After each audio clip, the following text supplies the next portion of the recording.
Hi, everybody. And after last night, I'm going to make sure that I'm live. Let me go to the stream. Let's see here. Hi, Pinkberry. I was going to say that. Let's make sure that I'm live before I say that. Okay, we are. So hopefully you can all hear me. Pinkberry, yeah, it's been a while. What's been up? And I see Amy Henneman. Thank you for coming in tonight. You're a new name. Welcome, welcome.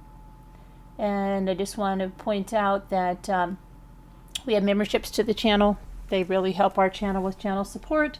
And, you know, they come in all different tiers. Whoopsie, my goodness, I just hit my thing. And hi, Easily Distracted. Hi, Captain Lee Fan. Hi, Gail B. And so Gabby Petito. Now, if you've been with me a while, you know I covered the Gabby Petito case extensively. Probably, in real time, in absolute real time, because this happened in real time when she went missing, when we watched the police body cam videos when they came out. Hi, Tree Dog. We watched them when the search was going on for Brian Laundrie, when everything would be released from Stephen Bertolino. All of that stuff, we were right on it in real time. Yes, such a sad story. Hi, Lou Rowe. How are you? Now, what happened is Netflix, American Murder. Now, American Murder, I believe it's that Dr. Phil is the executive producer or something is. But anyway, this documentary company, they're the ones that did the Chris Watts, The Murderer Next Door. And that is truly the only documentary that is truthful and told from the point of the victim, Shanann. And this is, I had, high hopes for this, and it was very good. And you can tell the family had big input in it, and it was told from Gabby's point of view there. So, oh, my dog is dreaming here. So, having been through this whole thing, yeah, I'll tell you some of the best moments for me were when we got a little bit of a look at what the Laundries were saying, because we didn't hear a lot of that when they were not giving the information about where Brian was. And they were literally, we knew that they had, referred their attorney and stuff, but we didn't get a really up close look at them at the time. So it's kind of infuriating because they just felt like, they didn't have to give that to anybody. And we saw phone records that showed, Brian not only calling them calling their attorney, stuff like that, and then got to see that point of it. So, yeah, definitely.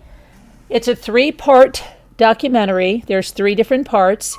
They start with the Moab, the police visit, and the police body cam, where they get stopped right after that 911 call comes in. Now, what's infuriating is the same kind of thing that was infuriating when we watched it the first time, because they said he slapped the girl, and yet Gabby is treated as the primary aggressor, which that was totally handled completely wrong, and it should never have been handled that way. Hi, Wild Child, how are you? So, yeah, there's I'm going to go over this and tell you. So they start with that Moab visit. They have back and forth with her parents, step-parents, and they show parts of the Laundries. They show Brian Laundrie's sister, but we, like those of us that were here when this was happening, we remember seeing Brian Laundrie's sister on her lawn doing an interview with the media, telling that she doesn't even know. She said a really strange thing. Remember, she said something like, I don't know if I've lost my brother, was going to be my sister-in-law, and my parents. And like, what do you mean you don't know if you've lost them? And she's like, well, they won't talk to us. So, Hold on a minute. I've got to go wake my dog up because I thought he was going to wake up, but he's not, and he's dreaming. And I'll be right there.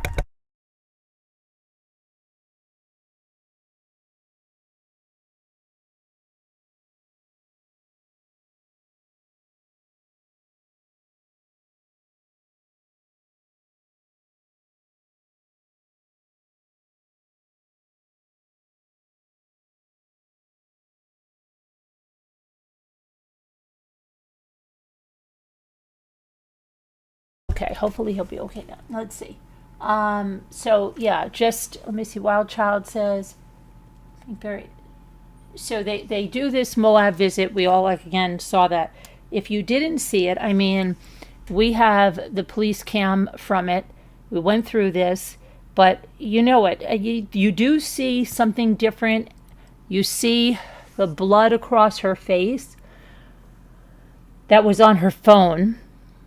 And you hear about a few more text messages between them. You also hear from a friend of, well, originally Brian Laundrie's friend, and someone, I think maybe he wasn't sure about his feelings because there was supposedly like this desk that was there, and Brian Laundrie had left a note. I don't know if you're my best friend or like my future soulmate or love, something. I'm paraphrasing what he said, but yeah, he said something like that. So that girl was in it, and she was saying, you know, she just couldn't believe like he was doing this. But then there was another girl that there was a Bumble for friends, for finding friends, and she had gone on that. She wanted to find a friend, and she found Gabby, and they hooked up when they were in Florida.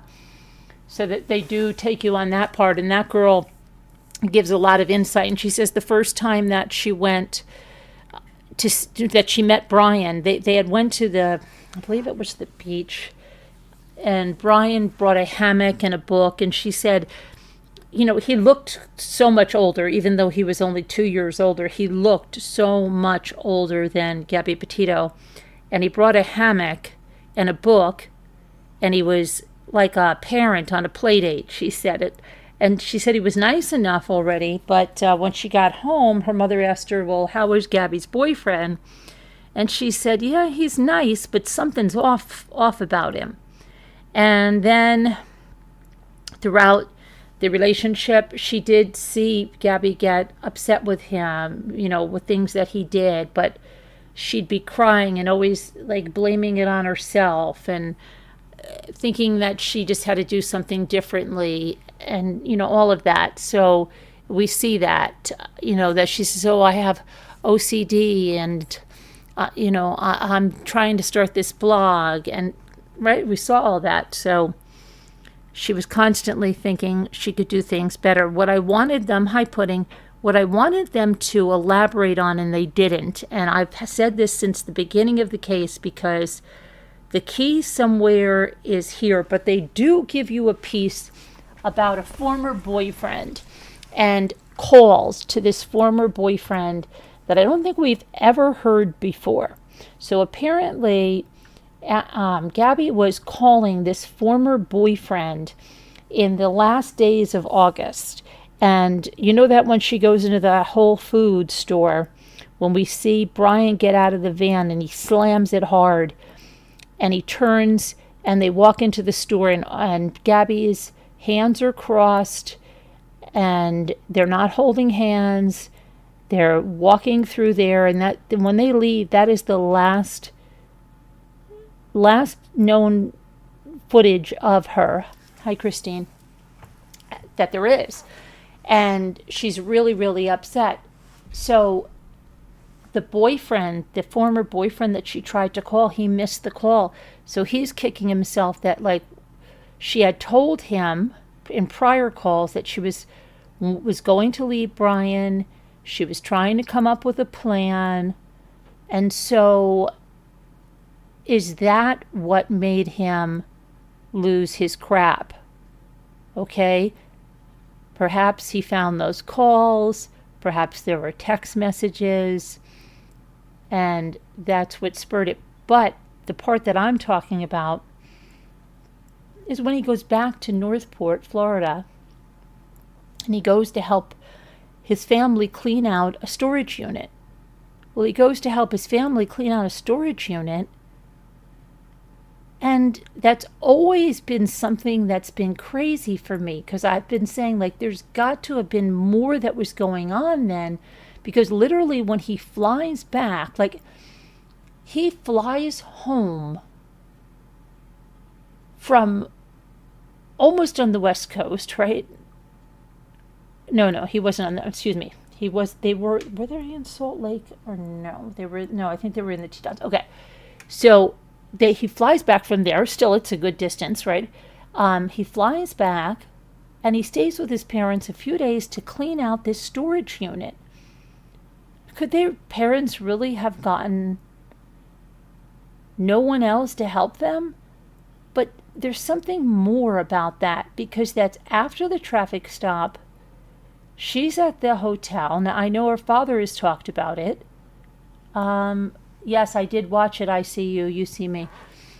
Her father in the past has talked about it, that she was at that hotel for those days and she was working like crazy on editing that video, that one video that now has 7 million views. It's the only video on their YouTube channel, but she was working on that. And she was saying to him, like, I believe that things were a little harder. You know, it's not easy just starting a channel and all of that stuff. So she was navigating all that and getting that video edited and getting that video up. And then he allegedly, I think it, gets back. And literally the way the timeline is, I believe it's the next day is when he kills her. So was it that communication with the ex-boyfriend that made him, it's crazy. Maybe he thought, oh my gosh, she's going to leave me, and that's the most dangerous time for anybody trying to leave a relationship. And she was already talking to this boyfriend about, she had a plan. So he'll, for the rest of his life, think that what would have happened had I answered that phone when she called, because it was right around the time they were going in that Whole Foods. And again, that was the last time she was ever seen alive. Okay, apart from that, being new, seeing that boyfriend, having him talk, having the friends talk, we do see a little bit of footage of her brother, not a lot. We do hear about a trip that they took to Moab and to the Teton Spread Creek campground where her body was found. They go there as a family and they bring the friend, and I believe they brought the ex-boyfriend, and they all went out there and they spread her ashes out there. Everybody had some ashes to spread out there. They could feel her spirit. They said very, very much so. They take a family, no, I shouldn't say family photo, a group photo, because it was more than just family. And there's a huge orb in the center of it, really big, and they're sure that, her spirit was there. They felt it very strongly. They talk about, just her zest for life, and her mother said that she knows it. She can hear her say all the time, "It's okay, Mom, it's okay." She wants her to live her life and live it fully. So, hey there, Bianca, how are you? So, let me see what else was in there kind of different. You have some FBI agents. You have a little bit, like I said, with the parents. They show you the protesters that were outside the laundries. They talk a little bit about, first, after that was done, remember how there were people saying that she was only getting, that why is it only white, blonde-haired women that get coverage for being missing, and there's so many indigenous and African American and women of color, people of color that are not Hispanic, right? And so her father said when he first heard that comment, he got upset, but then he looked at the statistics and he really couldn't argue with them. So part of that Gabby Petito Foundation that they founded, has helped women, number one, leave abusive partners, but also, trying to find missing women, missing people. So yeah, they talked about that, starting the foundation. You got some, let's see, you had some footage of the earliest part of Gabby's life when she was in utero, when they were on their way to the hospital. There's like a home video you see of Nicole, Nikki, and Joe Petito. They only stayed together for about 6 months, but their split was amicable, and they put their daughter first. They both went on to marry others. They just said, they just weren't compatible. There was no big issues, but so they remained very friendly, and that was good for Gabby because they put her first, and she has siblings through her parents, there's the stepfather, the stepmother, and the other siblings that she had down the line. But what do you have there? Look the same. 2 look the same, and L. I don't know what that means.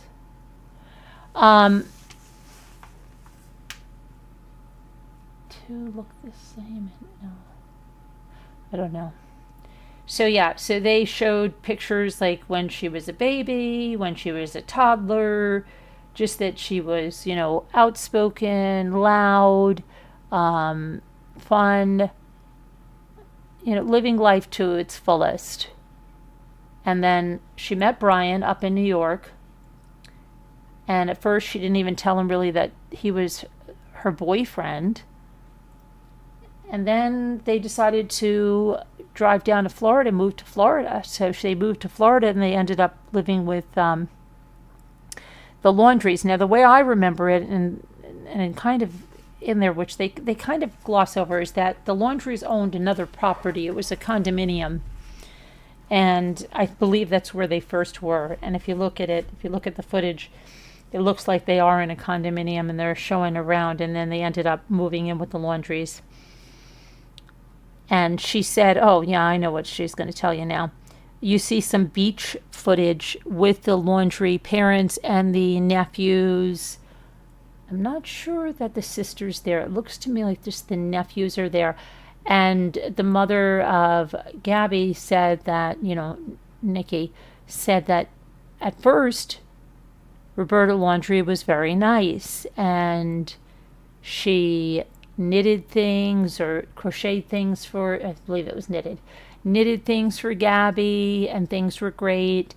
But then she was strange, and they show like Brian laying down, and at first Gabby is covering him with sand, but then later on you see the mother, and she's over there and like really up close to his face and stuff.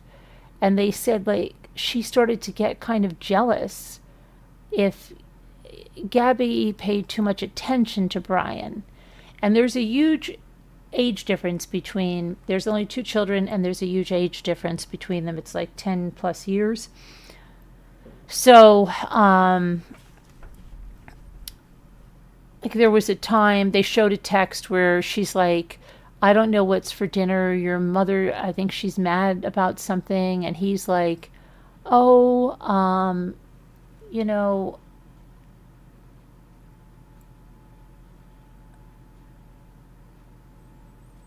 what happened, honey? No worries. You have gotten that all your life, so I'm used to it. No biggie. What did you get, Bianca? What'd you get all your life? Okay, so she said that she got jealous, and one time she was really upset. I think it was a holiday, and nobody paid enough attention to the pie she made. So she got really upset about it. And this other time, she was telling Brian in text messages, like, I don't know what's for dinner. I'm scared to come out of this room because your mom's seems upset about something. I don't even know what she's upset about. And, so he goes like this. He goes, just say goodbye. And he puts, SMH, shaking my head. Just say goodbye and get on out of there, basically. And she was going to go to the store, but she was really scared to go out. I don't know if Roberta Laundrie would get loud, if she would start yelling and screaming, like what, she was definitely put off by it. Then they talk about that burn after reading letter that Roberta Laundrie wrote. Let me see if I can pull that whole letter up because they show snippets of it, but in case you've never heard it, let me just say.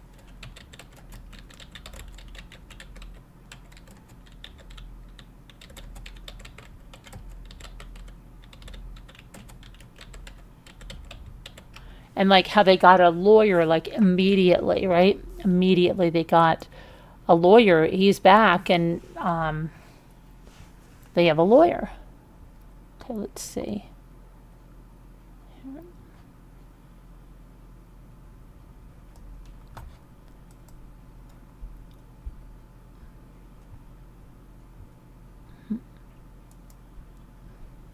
Okay, so this was...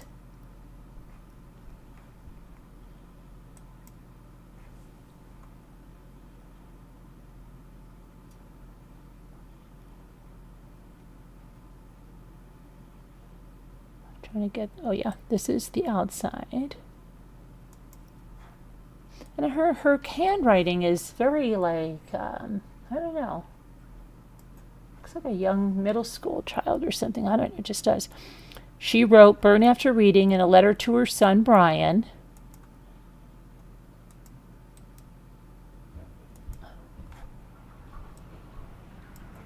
And then this is, I just want you to remember I will always love you. And I know you will love me. You are my boy.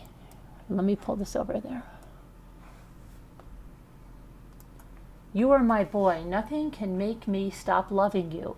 Nothing will or could ever divide us. No matter what we do or where we go or what we say, we will always love each other. If you're in jail, I will bake a cake with a file in it. If you need to dispose of a body, I will bring, and she crosses it out, show up with a shovel and garbage bags. If you fly to the moon, I will be watching the skies for your re-entry. If you say you hate my guts, I'll get new guts. Remember that love is a verb, not a noun. It's not a thing. It's not words. It is actions. Watch people's actions to know if they love you, not their words. Therefore, I am certain that neither death nor life, nor angels, nor the ruling spirits, nor things present, nor things to come, nor powers from above, nor powers from below, nothing in the entire created world can separate our love.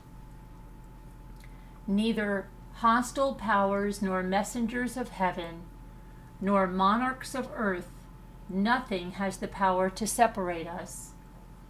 And then she puts Romans 8:38 extended version. Nothing can separate us, not hatred, not hunger, not homelessness, not threats, not even sin, not the thinkable or unthinkable can get between us, not time, not miles and miles and miles.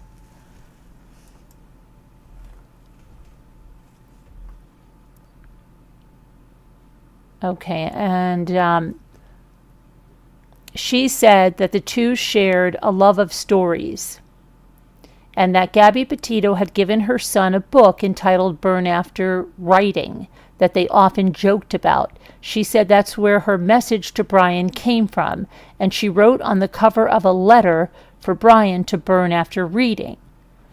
And she said, and I quote, "While I used words that seemed to have a connection with Brian's actions and his taking of Gabby's life, I never would have fathomed the events that unfolded months later between Brian and Gabby would reflect the words in my letter." She said the letter was not in her son's possession or in his backpack when he died because the FBI had the letter and questioned the Laundrie family about it prior to the discovery of his remains. An attorney for the Petito family said that the FBI found the letter in a box in a closet in the Laundrie's house. It contained items from the van that he and Petito were traveling in. The Petito family said in a statement that they appreciated the judge's ruling, adding that she recognized the importance of the burn after reading letter as a potential source of evidence to be used at trial against the Laundries. The letter is undated, and while Roberta Laundrie has suggested it was written before Brian Laundrie and Gabby Petito left on their trip, a reasonable inference is that it was written after Gabby Petito was murdered, and is evidence that the Laundries and Attorney Stephen Bertolino were aware of Gabby Petito's demise when the statement at issue was released on September 14, 2021. On that day, the Laundries released a statement through their attorney hoping that Petito would be found, saying, and I quote, "We look forward to having," oh no, that's not what they've put there. The letter to Brian was written prior to Gabby and Brian leaving home for their trip. That's what Roberta Laundrie said. And she also said, "I truly loved my son and simply wanted to convey to him how much he meant to me and how much I loved him. I am sure people used phrases all the time to express to their loved ones the depths of their love. Although I chose words that I thought would be impactful with Brian, given our relationship, the letter was in no way related to Gabby." Okay, and that was when they were preparing for that trial, but they ended up having a settlement. So, yeah, that was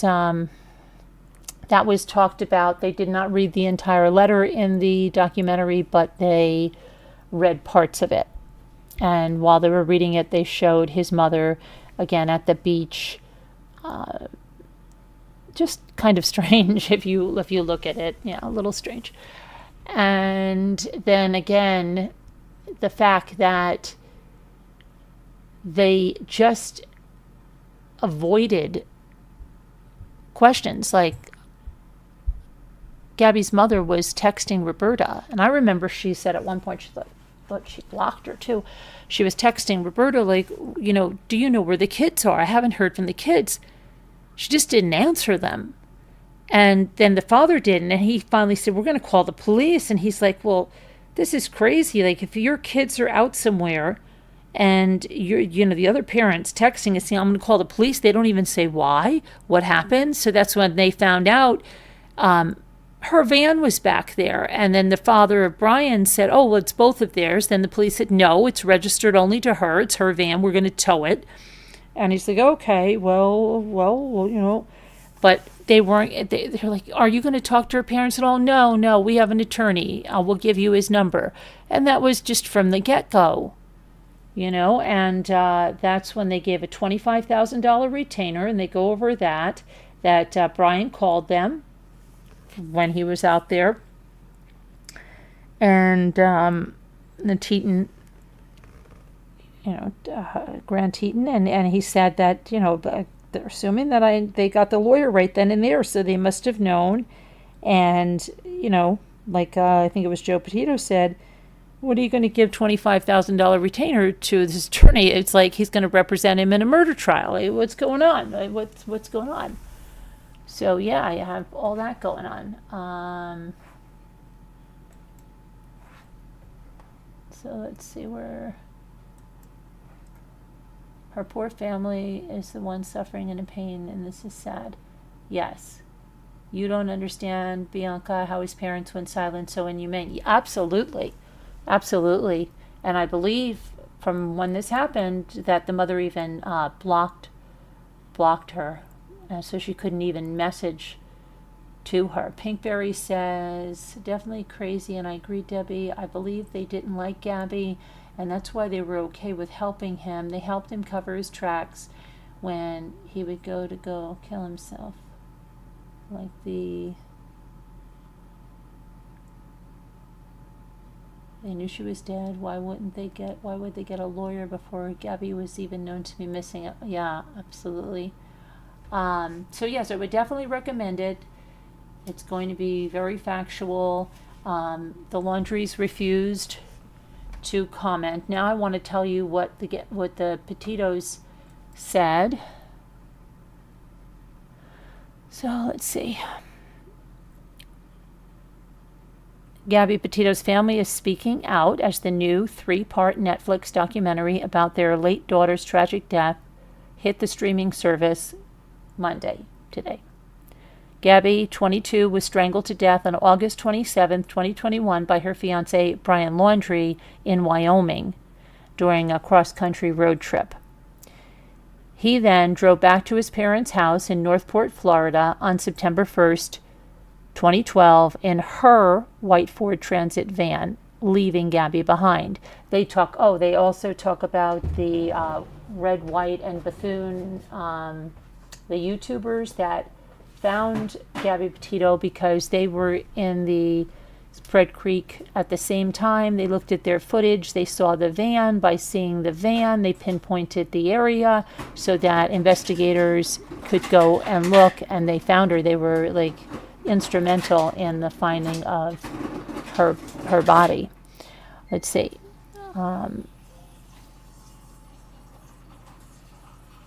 Nicole said that she has chosen to forgive Brian for what he did to her daughter, but the family is still upset with his parents, Christopher and Roberta Laundrie. And Nicole said, and I quote, "I have forgiven Brian, and I know that is what Gabby would have wanted, and I'm moving forward so I can move on. That is my personal experience. I don't think everyone has to forgive." Can I love you? They can when they are ready and if they are ever ready. But for me personally, I needed to forgive, to let that anger go.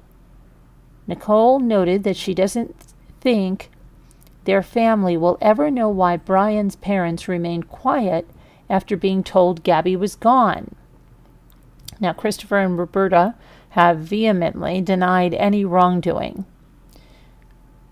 But she says again, Nicole, I don't think we will ever know why. The two people who will only know why and how are the two people who were there. I think we have the answers we needed. We know that things were known. I don't want to go too deep.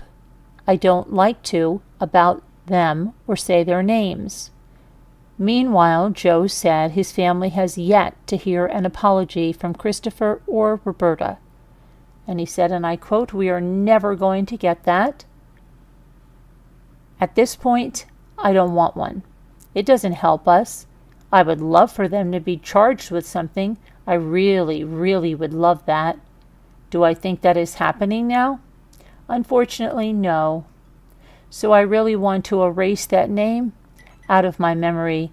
Tara said that. Let's see.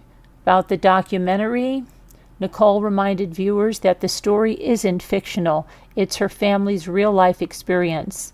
And said, and I quote, "When you watch the documentary, remember that this is a real person. This is a real family. It's a real story, and it's real life. It's not just true crime. This can happen to anyone. We never in a million years thought this would happen to our family. That's why we're trying to help people, so we can prevent this from happening to them." Okay, and that's through the Gabby Petito Foundation that I just told you about. Let's see. And the foundation aims to help victims of domestic violence and also support locating missing persons. They have pushed to pass 4 laws that alter the way police handle missing persons cases, along with laws that require authorities to conduct lethality assessment protocol, which ensures that cops ask the right questions when looking for signs of domestic violence. The documentary also tells us how Brian, on his way back, he fraudulently used Gabby Petito's debit card in a desperate attempt to cover his tracks after murdering her.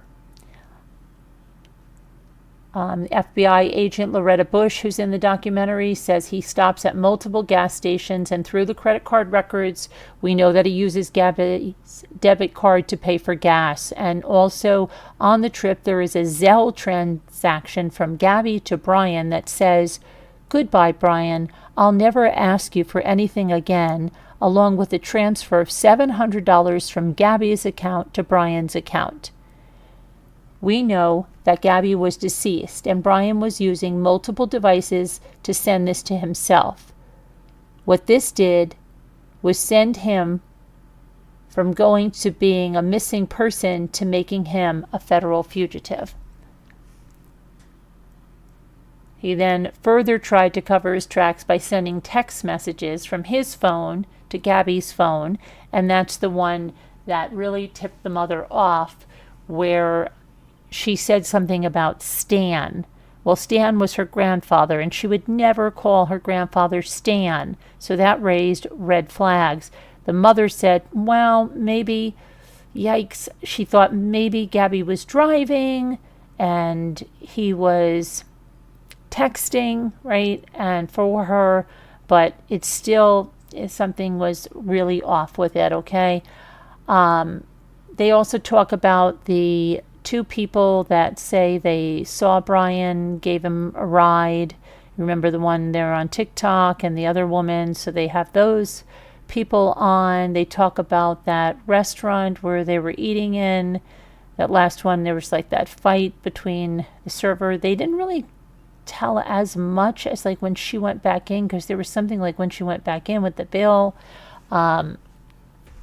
As Brian was hiking, text messages were being sent to Gabby's phone, which was back at the Spread Creek area. Let's see. Text messages to Gabby's phone were not read until Brian got back to the Spread Creek area where Gabby's phone was left. The activity between the two phones was almost instantaneous.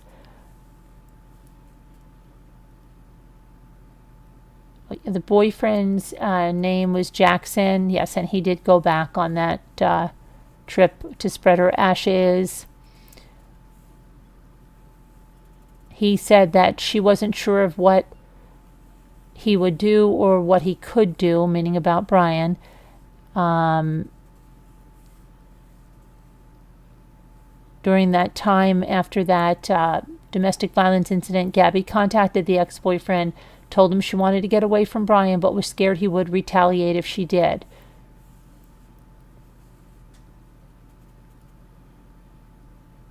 So we've got all of that.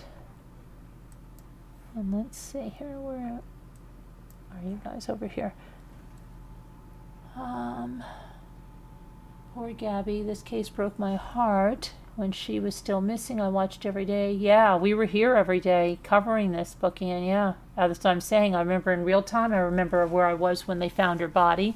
I remember going live because it was in September and it was still warm here, and I was actually at the dock, like half in the water, and I remember I just grabbed my phone when I got the message that they found her body, and I went live and did a live right then and there when they found her body. I remember when we were waiting on the coroner's report, I believe we streamed that live, and when the body cam came out. Yeah, this case, like, it was in real time here.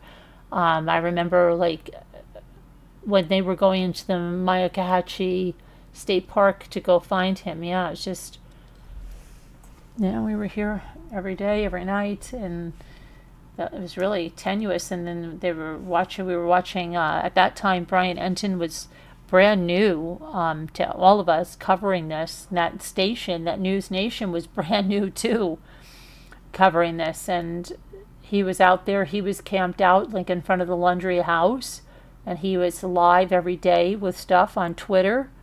Yeah, and then you had all the protesters and somebody with a bullhorn. That's where she got famous, was over there with that bullhorn. Yep. And so yeah, a lot of time covering this case and getting very emotionally invested in it because it was just unfolding right before us. Okay, let me see what else we can learn about this.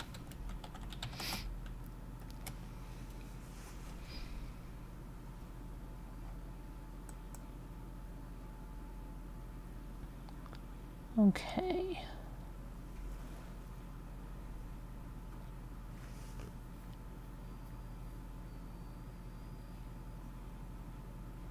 See, this is what they're going to say right now. What I told you about the documentary and it being that American Murder, it's the same one for the murderer next door, which is Chris Watts. How that's done from Shanann's point of view and how it's using her text messages. This one is done the same way. And this is what they say about using unseen text messages, journal entries, and police body camera footage, as well as interviews with the Petito's family and close friends. The directors, Julia Willoughby, Nason and Michael Gasparo, said that the goal is to help viewers, even those who closely followed the case, get a better understanding of the apparently abusive relationship she was in. But they say, and I quote, "We hope through seeing her words and her voice that it can humanize the situation and not make it too lofty or heady, but relatable." So many people, both men and women, can find themselves in a dynamic that they can't predict, but it's very hard to remove themselves from. Okay, so there's multiple interviews with Petito's parents, and they've handed over her phone, her diaries, her computer, and everything to help tell the story through Gabby. And he said, and I quote, "They were very willing and cooperative and collaborative with us in terms of materials that they shared, this personal archive of Gabby's. They were eager to keep Gabby's story alive." And they allowed the film crew to go with them a year after when they went to spread her ashes. They went on that too, and that is shown in the documentary.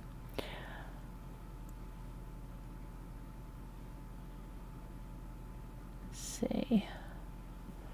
So we have all of that. And again, the interviews with the friend of Gabby Petito's who observed her troubling interactions with Brian Laundrie in Florida before they went on the van trip. That's in here, as well as the first ever interview with the ex-boyfriend, who is identified only by his first name of Jackson.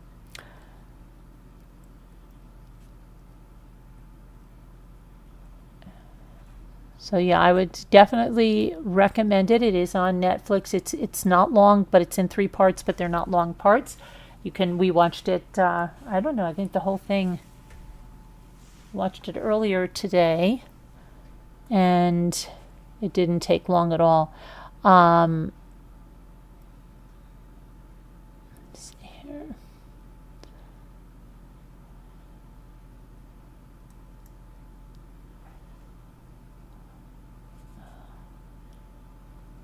Okay, let's see.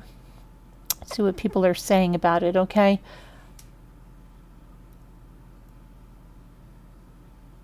On the first episode, someone said it was heartbreaking because their daughter's the same age, yes. The officer, yeah, on the one with that Moab stop, suggesting that Gabby go take a shower, yeah. That was horrible because his wife goes and takes a shower, certainly.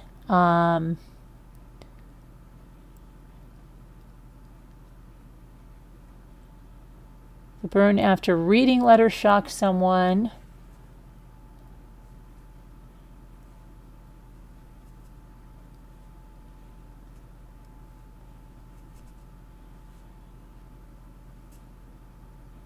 Let's see.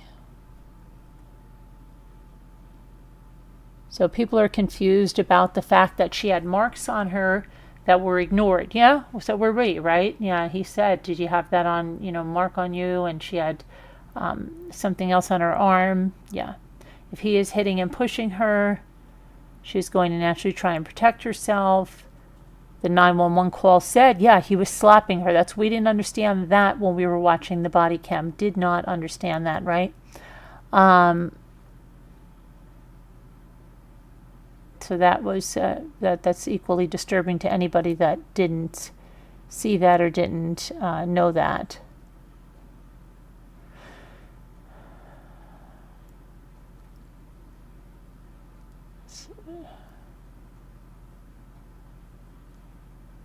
I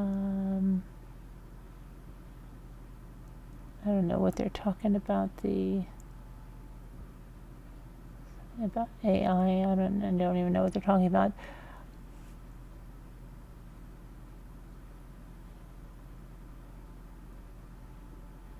Let's see.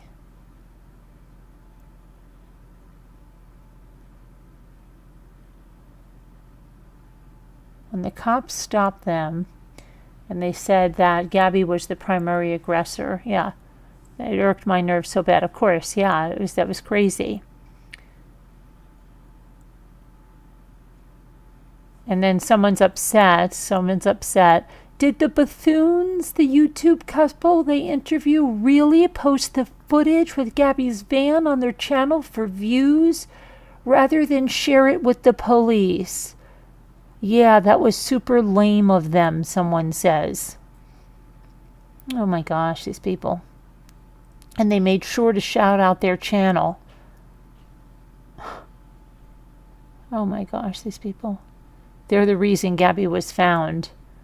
And I think that is wrong. I believe they also contacted the police.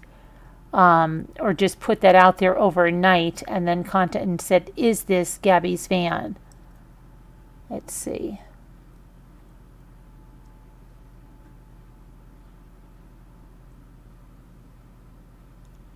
You always get certain people in here that have got to find an issue with everything.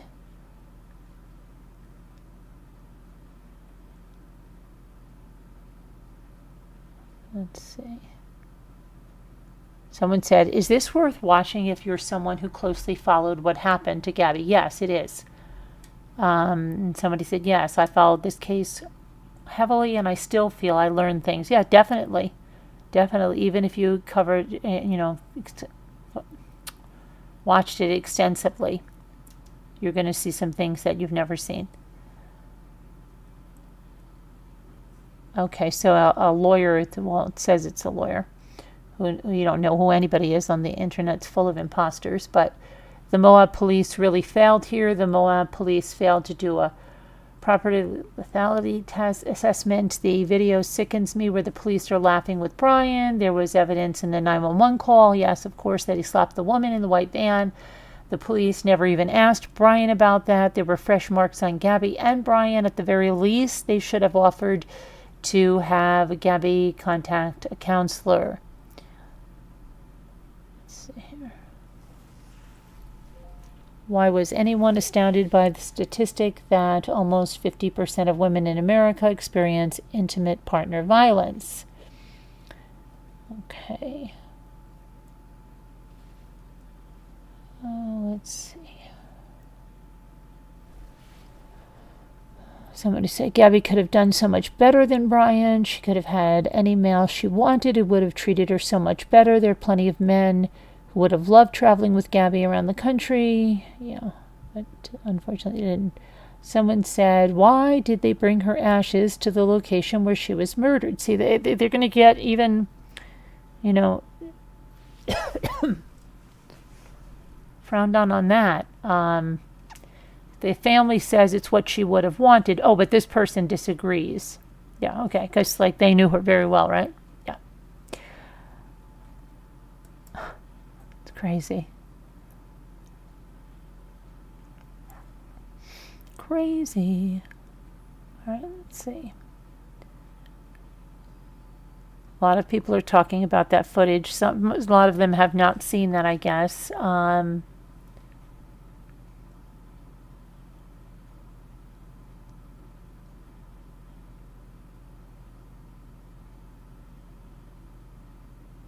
Someone said they found it absolutely maddening that the police presumed she was the aggressor, even paying for him to reside in a domestic violence hotel on their dime. Yeah, we were all like that. So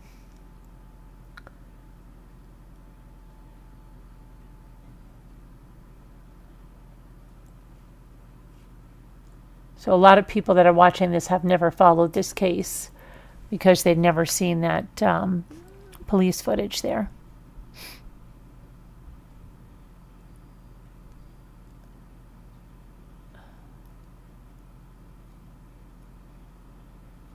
Already angry.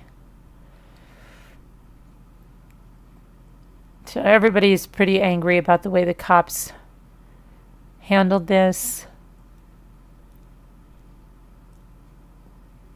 And there's people that are mad that it was made. People are just a little mad to get mad. Get mad. Yeah, it's like crazy.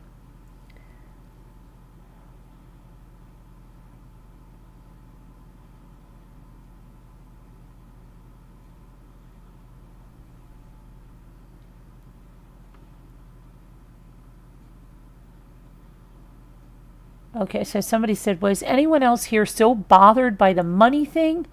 Like, OMG, he used her money for gas and zelled himself $700. Horrible.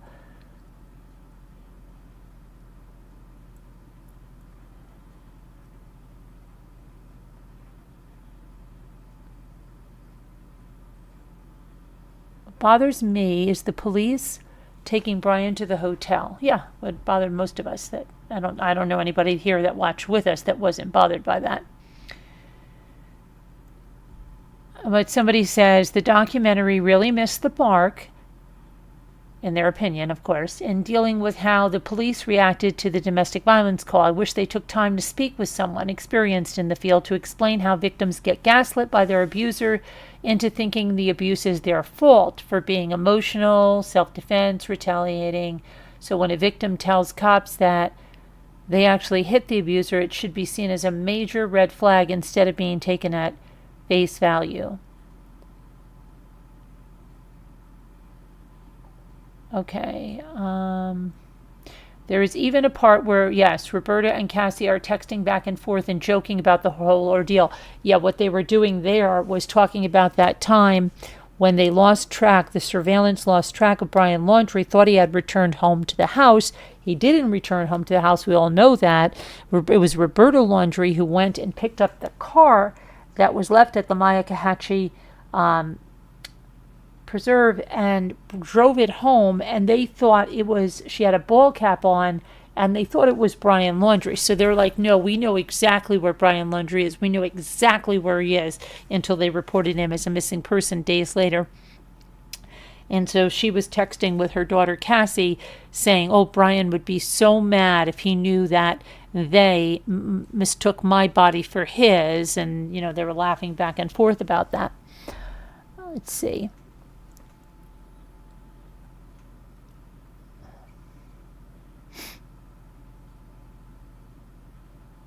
And then, of course, for those of you that don't know the case, Brian was found with a waterproof bag. His remains were in the Myakkahatchee Preserve, and there was a waterproof bag. Inside that waterproof bag was a waterproof notebook that had the confession of what he said happened. And now he made it sound like she had fallen in the Spread Creek. He went and got her. She was in so much pain, and he was trying to start, a little fire. He was laying down next to her, and she was just in so much pain. And he thought it was a mercy killing to strangle her, really, because it wouldn't have been like, well, let me get you to a hospital. Let me call 911. Let me try to save your life. No, it was a mercy killing. And it was all fake because the coroner's report didn't match anything that he said. And the strangulation was the cause of death, right? Not that she fell and had any kind of internal injuries or something like he was trying to make it sound like. But he wrote that confession. He also wrote goodbye letters to his family in there. Yeah. Okay.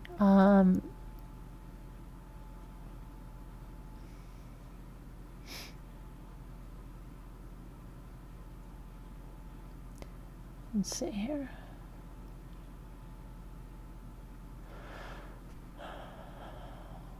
Oh, wow. Now they're, yeah, critiquing. Unbelievable. Gabby definitely prioritized, yeah, the vlogging over her. Yeah, get out of here. Leave the girl alone. She didn't do anything to deserve this. She was trying to start a channel.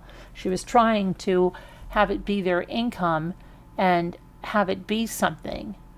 Oh my gosh, there's always these people.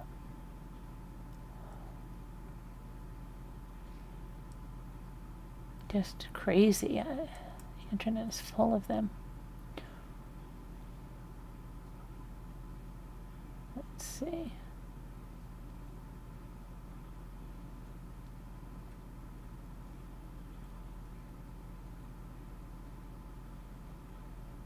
Okay. So yeah, there's that. Let's see where you guys are at with this. Let's see if there's anything else going on in the chat that you're saying.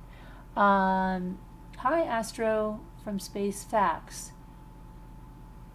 The confession was fake. Exactly. Yeah. I mean, he told us that he did it, but not how he did it, right? Exactly. You think Brian's parents knew he was going to unalive himself? Yeah, I think so too. I think that's why they went on the camping trip. Maybe they were trying to convince him of another way. They wanted to get out of the spotlight and everything, go somewhere else, or just have their goodbyes and stuff like that. Philly Farmhouse says, I wish she would have left him when he went back home for that little bit. If only she would have went to her parents at that point. Yeah, and I still want to find out more. They did not, tell me more about that I wanted to find out. I thought there had to be so much more than cleaning out that storage unit, and yet I guess because he was with them, there wasn't much known about that, though I would have loved to have known if they had went back and looked for camera video or anything. They are not people to associate with if they do this kind of stuff, Pinkberry says.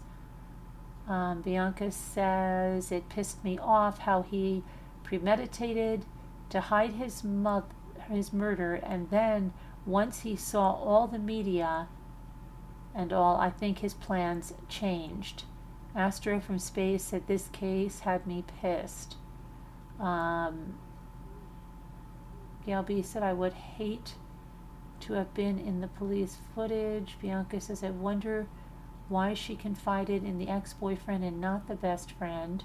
Right, that was another thing. She didn't call the best friend on her birthday. That was another red flag that she wasn't around anymore.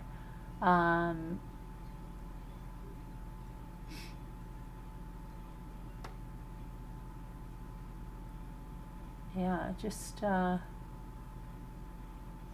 crazy stuff, but I think it definitely watch it. There are some things, but the way it's told, you're not going to get, like a lot of times when a case, you're like, oh no, that's not the way it happened. This is American murder. It is the same series that you have the murderer next door, Chris Watts, and that's all told from Shanann's point of view. And this is like from Gabby's, using her journals, text messages, things like that. So yeah, let's see what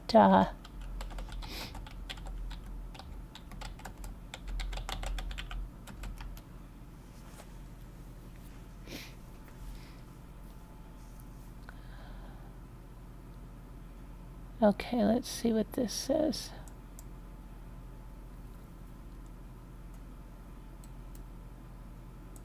Here's a picture of Gabby when she was a little girl. Oh, they talked about her artwork, Gabby's artwork, and just how amazing it was. And from the time she basically held a pen, she was drawing. Let's see. Here's some.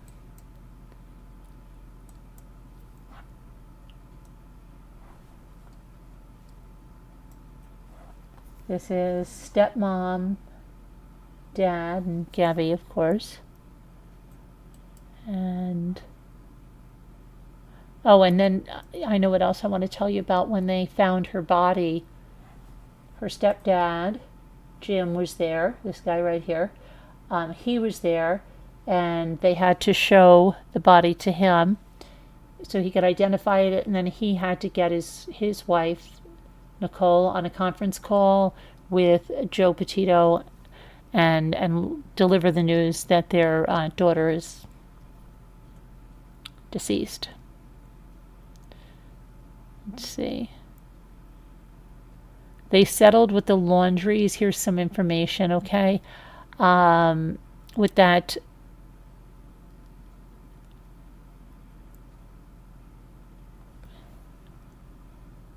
lawsuit, right? So they said, Jim said, we reluctantly settled, but we got as much information as we were hoping for.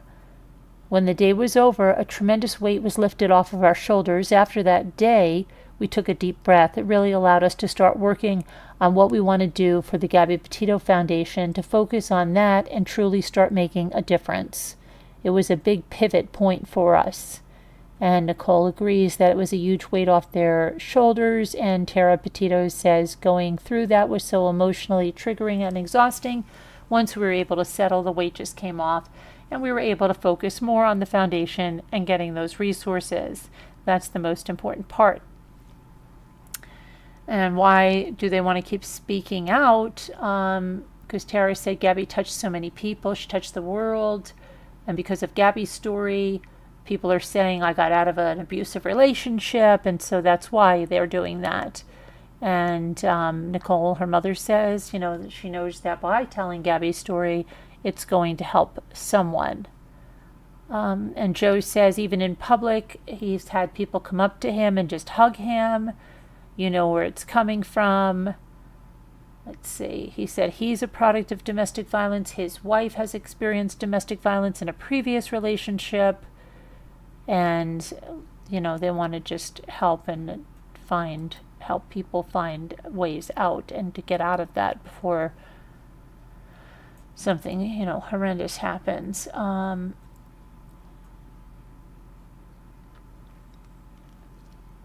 So like they said, they had their hands in 4 laws, and they're working on the foundation. They want people to know Gabby was a bright light and she was amazing. She loved adventure. That's why she went on the trip, and she was an artist. She was a great big sister, and her siblings adored her and she adored them, and they miss her and love her so much. Her mother said, take Gabby's light. The Gabby that you see laughing and dancing and fearless, take that light as an inspiration on how to live your life. And she said the quote she loves is, be the things you loved most about the people who are gone. So yeah.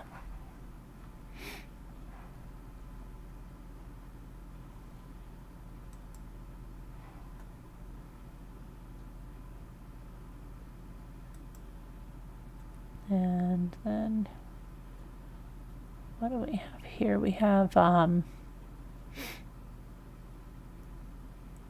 Rose Davis. That was her best friend, saying that hindsight always comes too late.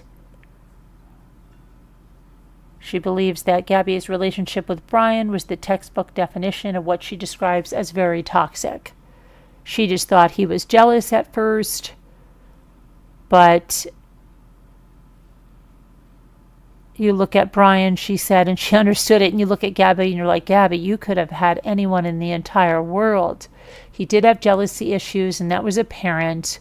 She said you could see right through it when after you hung out with them for a few times. She said she remembers expressing concern to her mother after the first meeting with Laundrie. And then, that's what they'd say. Something's a little off about him. I don't know what.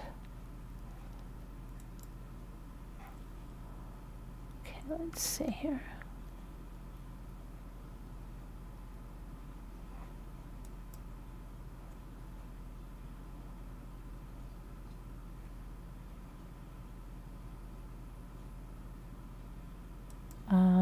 Back in 2021, her best friend said, let me see where her quote is, that it was a real slap in the face that he is hiding, not missing.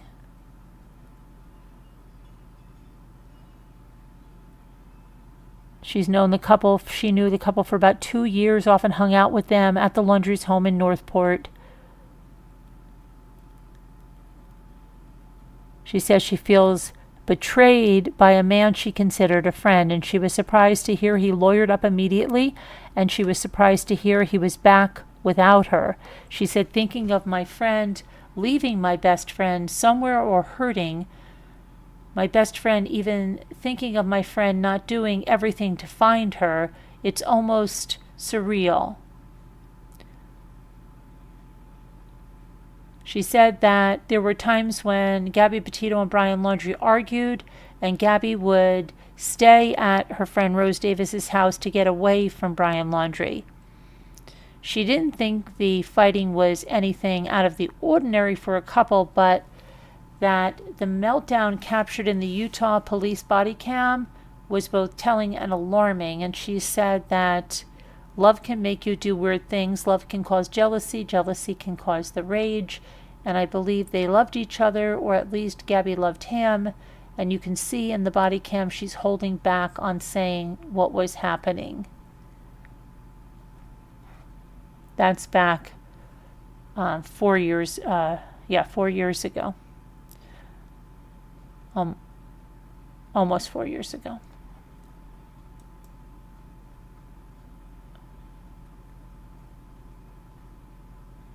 Let's see what else we have here.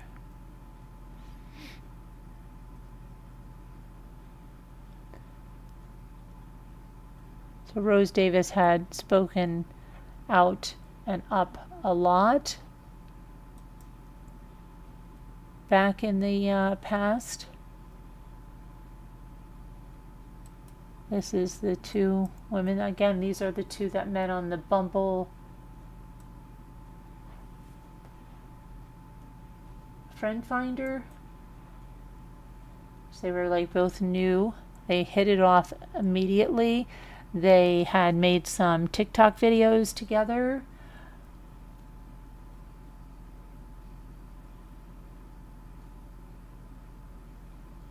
Let's see here. Here's what she said again. When I saw that Brian was back from the trip, that was the first thing that popped into my mind, that Brian had one of his episodes, and I was just hoping he didn't have a snapping moment.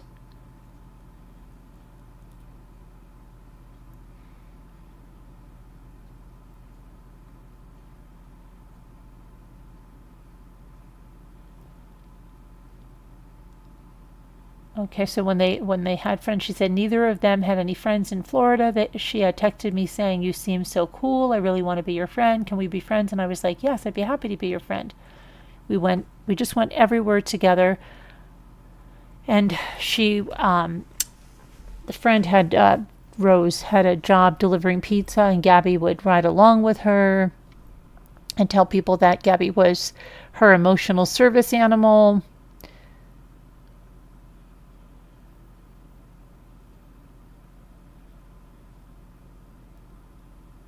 He'd demand she'd be home for dinner, often cut our time short. He'd demand to pick her up from my house, even when I had a car, and offer to drive her. She said they wouldn't argue in front of her, but she could tell afterwards. Gabby would always appear upset, but he'd seem calm.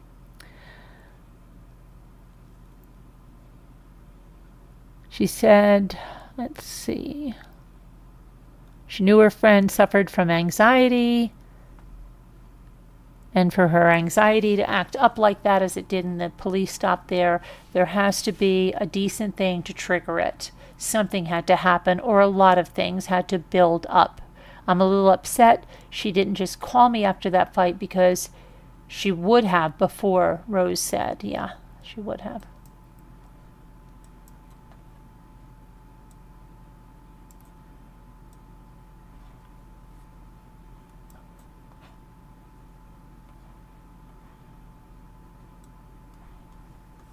Trying to get something over there and it doesn't want to.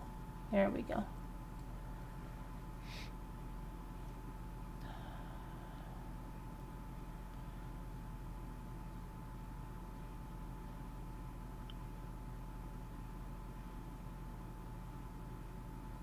Okay, and then Gabby, this is back then, Gabby Petito's mother, Nicole, slammed Brian Laundrie's sister after she gave an interview claiming she loves Gabby like a sister, but failing to get her brother to share information about her disappearance.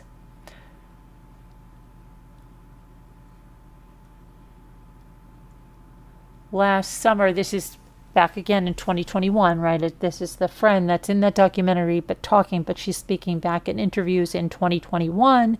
She said that last summer Gabby was driving to a bar to go line dancing with her when she noticed that her driver's license was missing from her wallet. She said that Gabby went home and confronted Brian, and he admitted he took her license.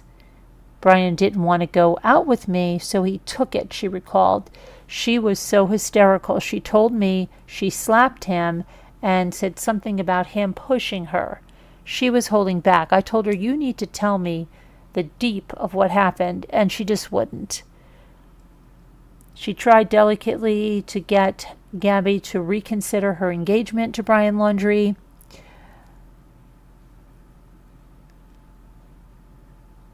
Gabby told her mother that she'd put off the engagement, but according to Rose, they were still looking to get married. And let's see. Rose told her, I told her she's young and Brian's a little controlling for you, but she told her to do what makes her happy and that she'd be there to support her. Let's see.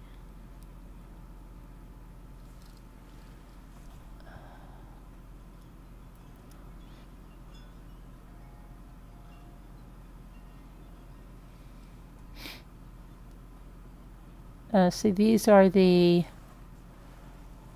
incident reports from Moab.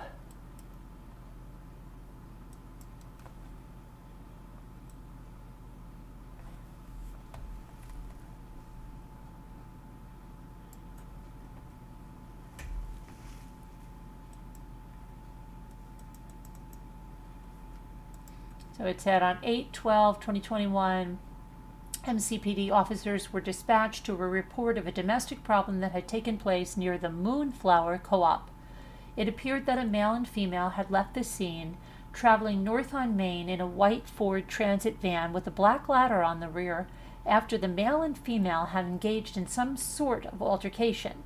It wasn't clear, but I believe it was reported the male had been observed to have assaulted the female, so it's right there. I heard other officers report that they were off to look for the vehicle, and being that I had to pass the Moonflower in order to get to Main Street, so I stopped there to see if any witnesses were still in the area. I found one identified as Chris, and it's redacted, his last name. I took down his phone number and left the scene because I heard Officer D. Robbins tell dispatch that he'd located the suspect vehicle near the turn to Arches National Park. I heard him state that upon initiating a traffic stop, he observed the vehicle leave its lane and strike the curb before stopping near the entrance to the park.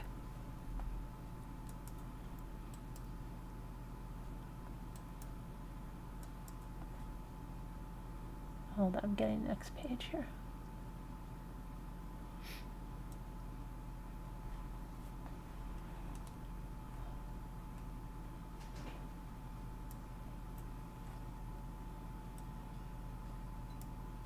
Come on.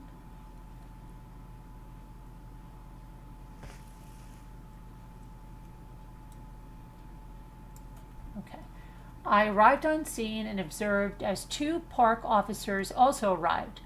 I assisted Officer Robbins with his investigation until I was called away to a report of an intoxicated male near MRH posing a safety risk to himself or others. Before leaving, I spoke with the male driver of the van, the female passenger, and also called Chris to get more information from him. All three individuals gave me a similar and consistent story, consisting of the basic idea that the driver of the van, a male, had some sort of argument with the female, Gabby, as I recall. The male tried to create distance by telling Gabby to go take a walk to calm down. She didn't want to be separated from the male. That's all. Like, yeah, no, she wanted her stuff. He was taking her van, and then he was trying to get her. She was trying to get in and get her stuff. And yeah, they don't even know what happened, right? And began slapping him. No, that's not what happened. The male was reported to be slapping the female. He grabbed her face and pushed her back as she pressed upon him and her van. He tried to lock her out. Yeah, that's nice, right? Lock her out of her van. And succeeded except for his driver's door. That's what. She opened the door and forced her way over him and into the vehicle before it drove away. No one reported that the male struck the female. That's a lie. There's a call. Both the male and the female reported that they were in love and engaged to be married and desperately didn't wish to see anyone charged with a crime. There were no significant injuries reported, and both agreed that Gabby suffers from serious anxiety, etc. It appeared that this incident was more accurately categorized as a mental emotional health break than a domestic assault. Get out of here. I had to leave, but I understand that Officer Robbins got the male lodging through Seek Haven. Get out. Gabby retained possession of the van, and that's what Nicole said. She said she was so upset. She's like, my daughter's alone in a van, and you took him to a hotel? And they agreed to separate for the night. No charges were filed, and no one wished for charges to be filed or for the separation to take place, although that was at minimum what Officer Robbins required in lieu of making a case against Gabby for domestic assault. Gabby is a 22-year-old female, approximately 5'2" to 5'4" and 110 to 120 pounds, while her fiancé is older, taller, and much heavier than her. He had no fear for his safety and did not exhibit any indicators that he may be a victim or battered boyfriend syndrome. Oh, this is just infuriating as it was back then, etc. He was assessed to be at low risk of danger or harm as a result of his proximity to his fiancée Gabby. Nothing further. And then we have Robbins Daniel Scott at 8/12/2021, approximately 16:44 hours. I responded to a possible domestic violence in progress call. A van with both a male and female as occupants was reported leaving the area on Main Street. One of the witnesses described the vehicle as a white Ford Transit van with a black ladder on the rear with Florida license plates. Witness Christopher Redacted reported seeing a male later identified as Brian Laundrie and a female later identified as Gabby Petito arguing over a phone. Christopher stated that when Brian got into the van, he saw what appeared to him as Gabrielle hitting Brian in the arm and then climbing through the driver's window as if Brian had locked her out and she was trying to find a way in. I located a white van that matched the description on North Main Street at the Highway 128 turnoff, and after I crossed the bridge, I was able to catch up to the van at the turnoff to Arches National Park. I confirmed the vehicle's license plate and initiated the stop. I followed the vehicle as it continued towards the entrance gate to Arches National Park. I noted the van traveling approximately 45 miles per hour in the 15 mile per hour speed zone. After I had activated my lights to initiate the traffic stop, I watched the van cross the double yellow dividing line in lane 1, merge to lane 2, and abruptly swerved to the right.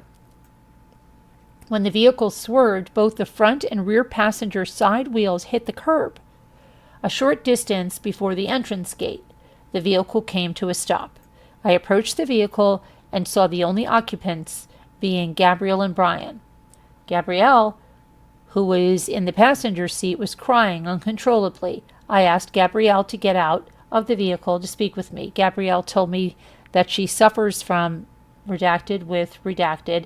She continued, because of her redacted, combined with little arguments she and Brian had been having that day. She was struggling with her mental health, which led to the incident that was reported to law enforcement. Gabrielle stated that when she saw my lights, she hit Brian in the arm to get his attention, which in turn caused him to hit the curb while I was following them. See, that's not what she said. She said I distracted him. I asked Gabrielle if her intention was to hurt Brian, and her response was that she did not intend to hurt him, but rather get his attention to notice me as I was behind them with my lights on. At no point in my investigation did Gabrielle stop crying, breathing heavily, or compose a sentence without needing to wipe away tears, wipe her nose, or rub her knees with her hands.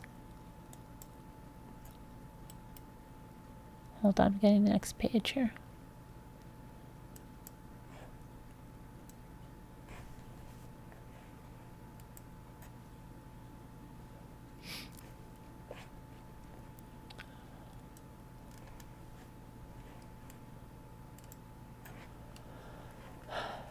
After I sat Gabrielle in the backseat of my car, I asked Brian to step out of the vehicle to speak with me. He told me they both suffer from redacted, and although her redacted is more advanced than his, and obviously that's going to be anxiety, right? Issues between the two of them had been building over the last few days. This in turn caused them to argue more than usual. Brian told me that neither him nor Gabrielle take medication for their, obviously, anxiety, right? Brian explained that he and Gabrielle have been traveling together for the last 4 to 5 months. That time spent created emotional strain between them and increased the number of arguments. While arguing near Main Street, he had attempted to separate from her, and so they could both calm their emotions. He got into their van, and Gabrielle had gone into a manic state. Brian said Gabrielle, thinking he was going to leave her in Moab without a ride, go away in her van, went to slap him. As Gabrielle started to swing, Brian pushed her away to avoid the slap. As a result, Gabrielle, off balance, but still caught Brian's face with some fingers, causing some minor visible scratches. But continued that when he had seen my lights, he thought Gabrielle had grabbed the wheel of the van and pulled it, causing the wheel to hit the curb. I observed some small scratches to Brian's right arm, and when I asked him about them, he supposed they must have happened when Gabrielle was trying to get his attention about me being behind them with my lights on. This, however, was not consistent with Gabrielle's statement, further suggesting her confused and emotional state. So he believed him over her, right? Okay. After evaluating the totality of the circumstances, I do not believe the situation escalated to the level of a domestic assault as much. Did you see the blood this girl had on her face in the pictures? As much as that of a mental health crisis. Yeah, right. Just take a hot shower, he told her.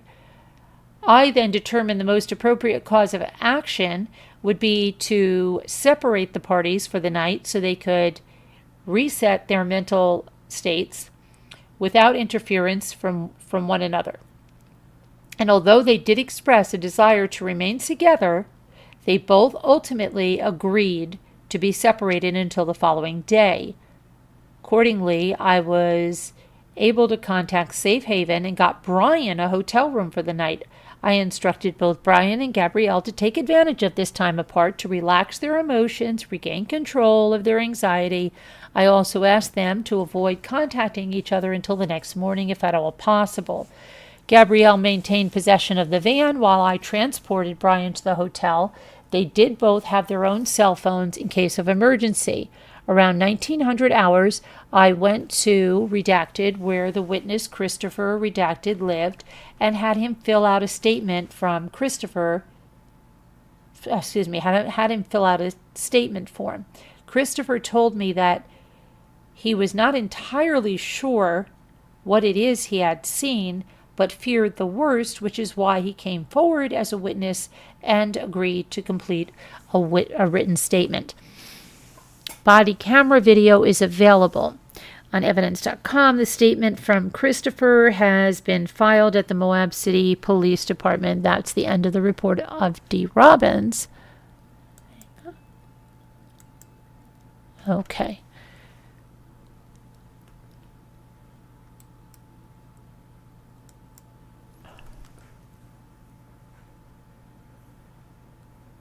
All right, let's see here.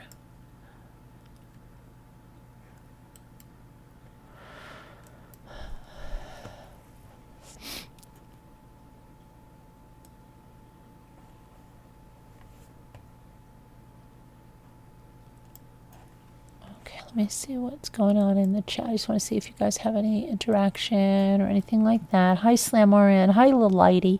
How are you? Hi, Al. Did they win? Are you talking about they settled their lawsuit? That's what I just said earlier. It blows my mind how they thought it was best for Brian to go to the hotel and not Gabby, Wildchild says. Yeah, I know, right? Absolutely. Dropping in to say hello. Hello to you, Slamoran. How's everything going? Thanks for dropping in.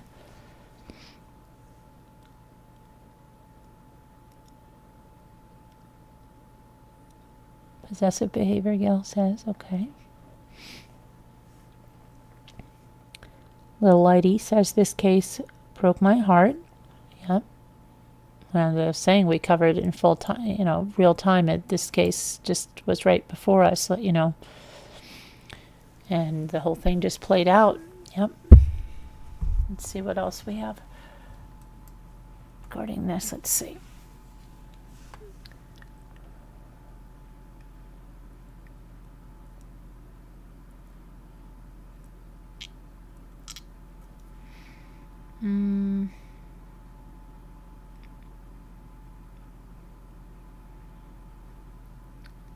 Rose struggled to compose herself. She made it. Let's see.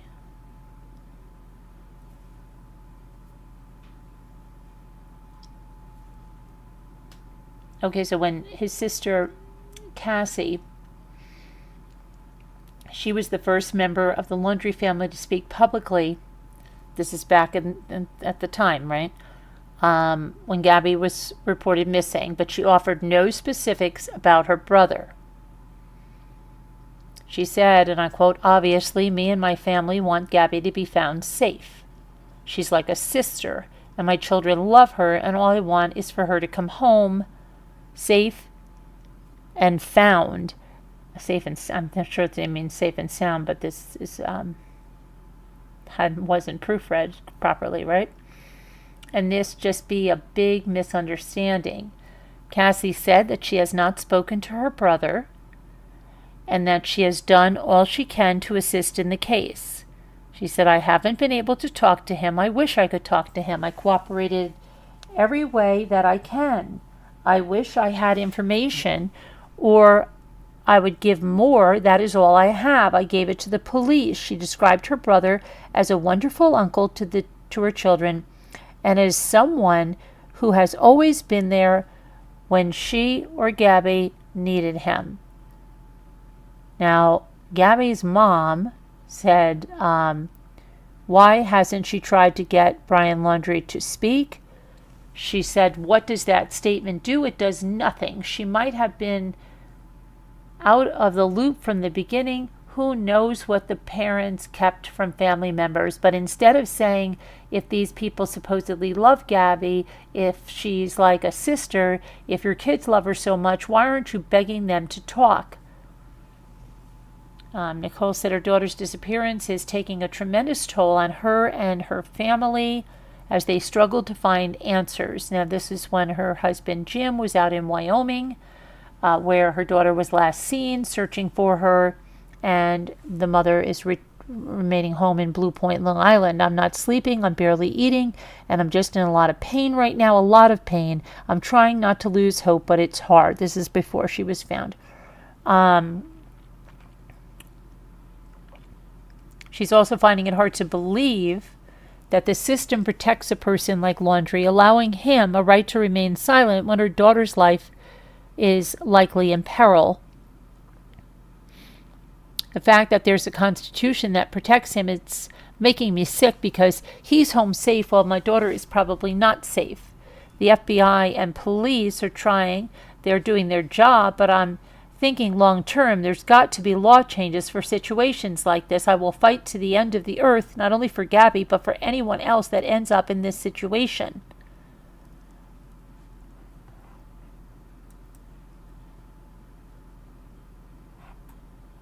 Let's see what else we have.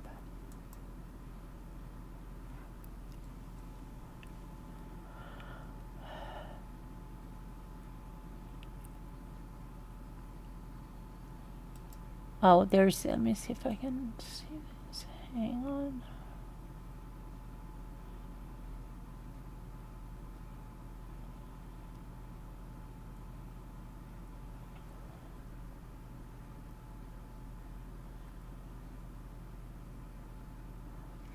The documentary features text messages between Gabby and Brian. One message from Gabby to Brian read, "Don't try to control me because it only makes me mad. I love you so much, but it's the way you speak to me that hurts me the most."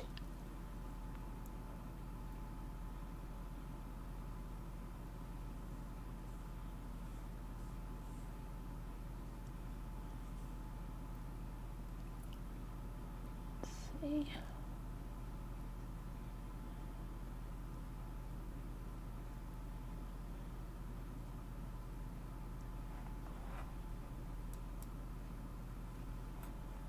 Okay.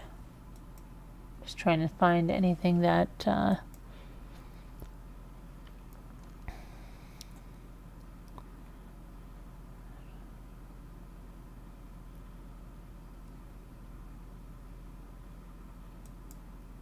okay, this is also from back when she was missing.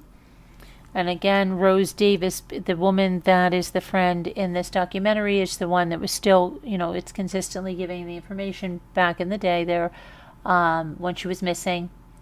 She described Brian Laundrie as a controlling and manipulative boyfriend, that he stole Gabby Petito's ID so she wouldn't be able to go out with her friend. And there were instances where Gabby Petito would get so angry she would sleep at Rose Davis's house. Rose said he's got these jealousy issues. And now we know, she was contacting an ex-boyfriend. That could easily have set this whole thing off, right? Not that it's her fault or anything, but it's his issue. Could have set him off. Nothing she did, but that could have been what he saw that caused him on his own to do the unthinkable. He's got these jealousy issues and he struggles from what Gabby called these episodes. They called them episodes, where he would hear things and hear voices and wouldn't sleep. Wow. Hear voices, auditory hallucinations. Yeah, that's not good. Not good at all. Gabby had to stay at my house a bunch of times because she needed a breather and didn't want to go home. Let's see.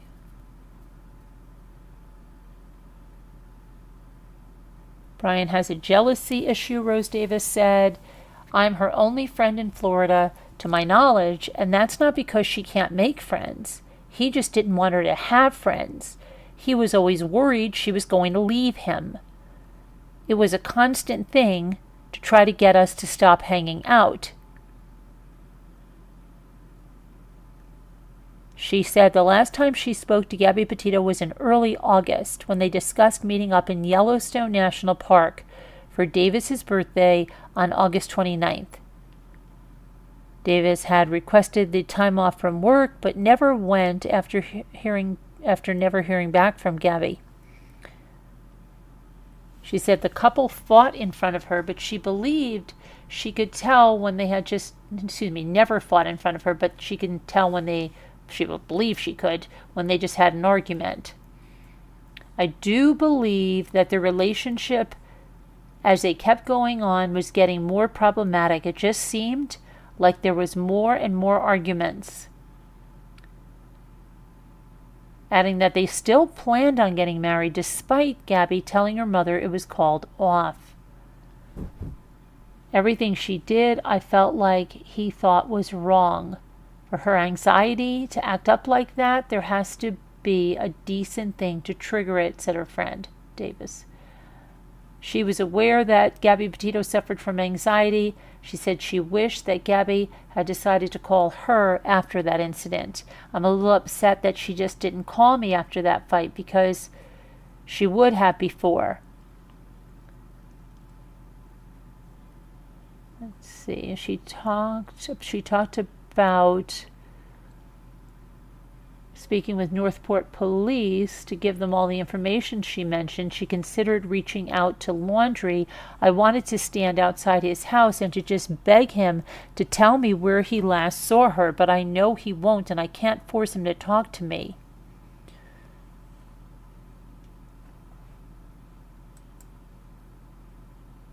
Okay, let's see what else.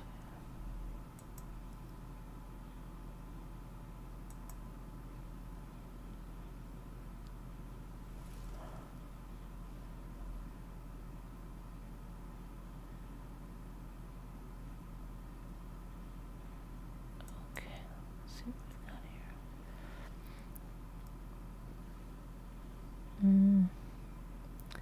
I think we've covered a lot of this. Let's see. Oh, she has the same thing. That Cargo Smart up there.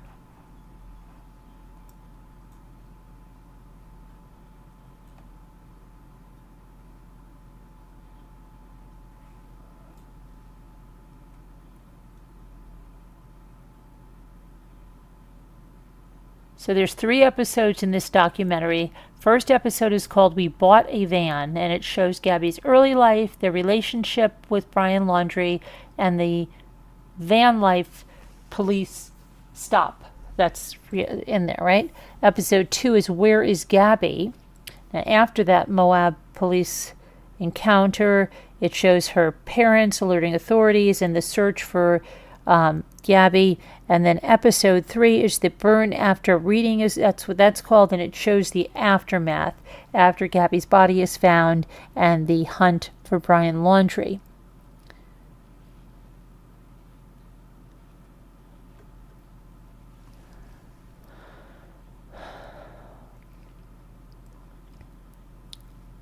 Okay.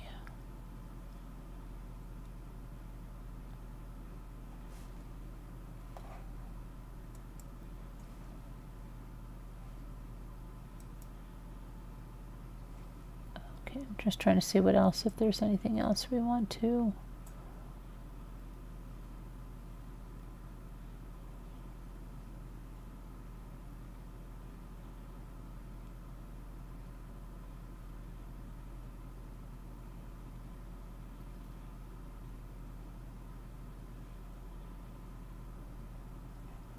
So yeah, I definitely would recommend it. Now let me see what the chat is saying. Hi, One Eye Blind Art, how are you? There is nothing she could have done so bad to cause him to do what he did. No, absolutely, little lady. Absolutely.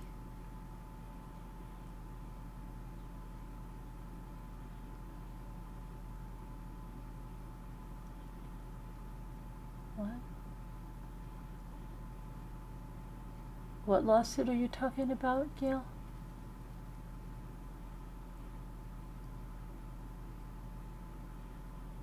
They did sue the Moab Police Department, and I thought that it was not dismissed. I thought they got a settlement on that. I thought they, hold on a second.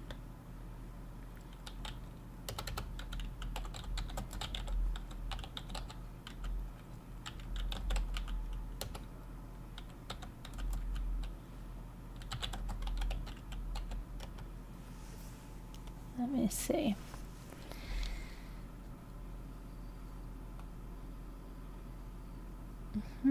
Why is he dismissing it? I heard that. That's very weird.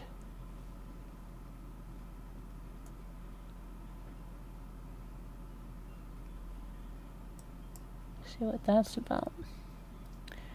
The Utah judge dismissed the wrongful death suit that was filed by Gabby Petito's parents against Moab Police Department, alleging its officers didn't do enough to protect their daughter during the traffic stop. Joseph Petito and Nicole Schmidt, along with their spouses, sued the Moab Police Department for $50 million in 2022. The lawsuit was filed to honor Gabby's legacy by demanding accountability and working for change in the system to protect victims of domestic abuse and violence, and to prevent such tragedies in the future. In November, and this is 2024, 7th District Court Judge Don M. Torgerson dismissed the case under a Utah law which bars lawsuits from being filed against government agencies. Wow. Against government agencies, really? The family, in a statement, said that while the ruling may feel like a setback, it was not unexpected. They also intend to appeal the decision before the Utah Supreme Court.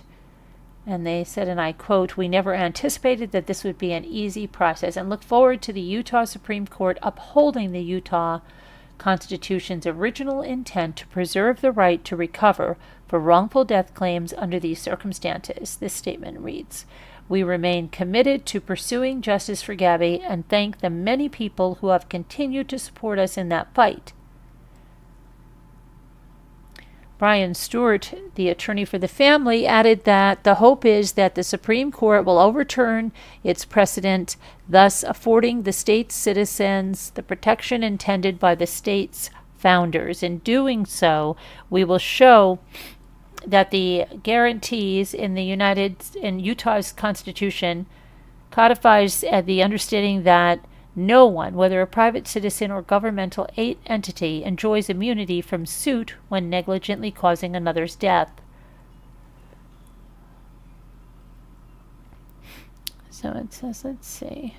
Moab officials released a statement that they recognized Petito's death as a tragedy and are sympathetic towards the family, but plan to defend their officers who acted with respect and empathy towards Petito.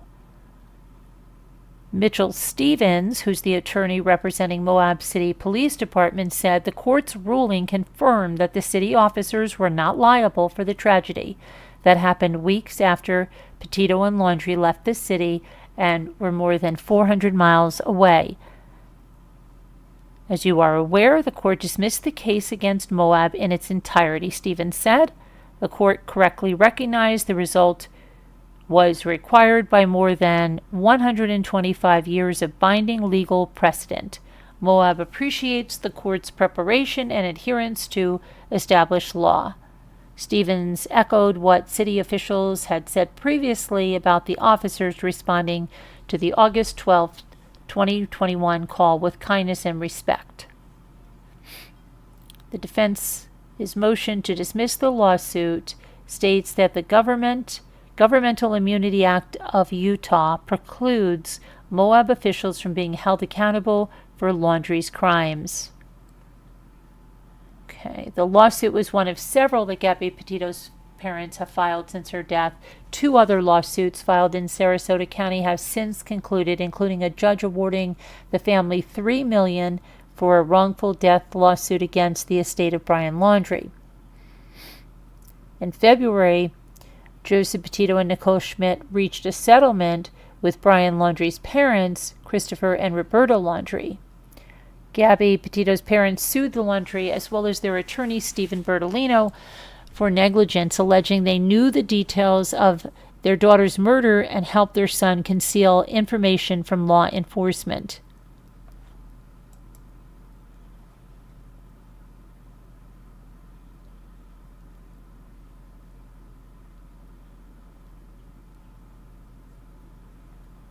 Okay, let's see.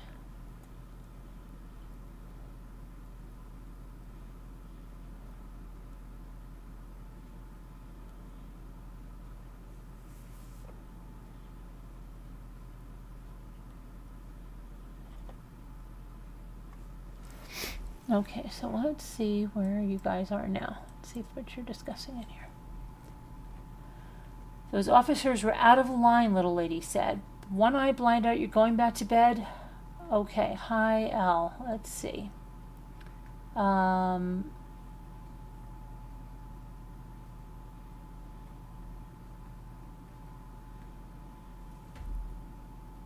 Possessive behavior, yes.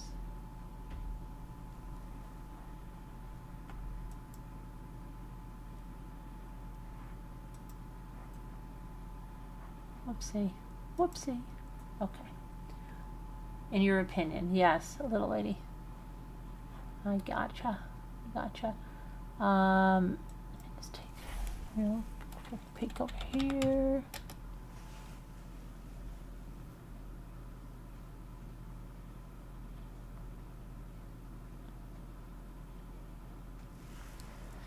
Okay, so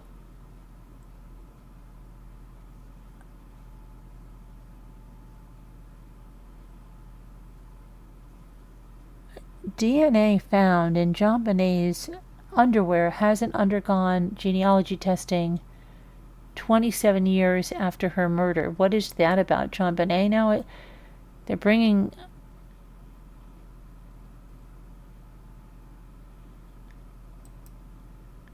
JonBenet, let's see what's going on. Let's just take a little detour really quick over here and see what's going on with this. I know that John Ramsey has been trying... Well, he said he was trying to solve this. I know he's like 80 years old now. Let's see. It says that John Ramsey has pressed Boulder police to retest evidence with updated genetic technology to obtain new leads in their daughter's unsolved murder. He also urged the FBI to make child murder a federal crime, allowing the agency to automatically intervene in cases involving children 12 and younger. Specifically, John Ramsey wants investigators to take external male DNA that federal authorities disclosed in 1997. That's an important meeting. We're going to have a representative with us for one of these cutting-edge labs to explain what they can and can't do. Hopefully, he will accept their help, he said last year, referring to the meeting he was going to have with the Boulder police in December. No arrests have been made in the 1996 murder. The girl's mother, Patsy Ramsey, died of ovarian cancer in 2006. Anyone with information should call the Boulder police, 303-441-1974. That's another case that a lot of people have very strong opinions on.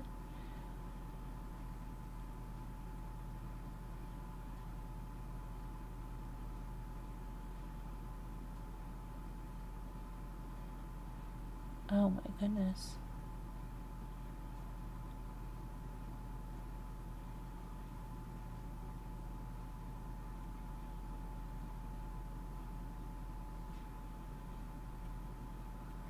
This is a crazy case over here.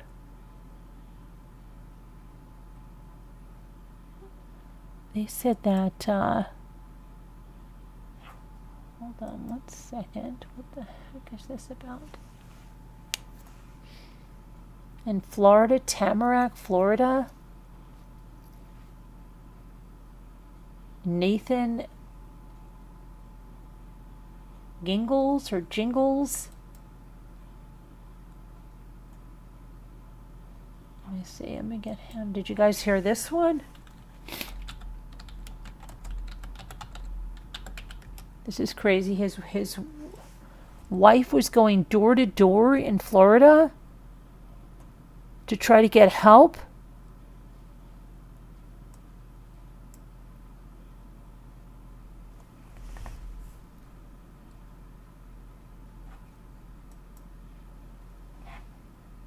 Let's see. Where's the 4-year-old? The 4-year-old was abducted and then located following the Amber Alert, but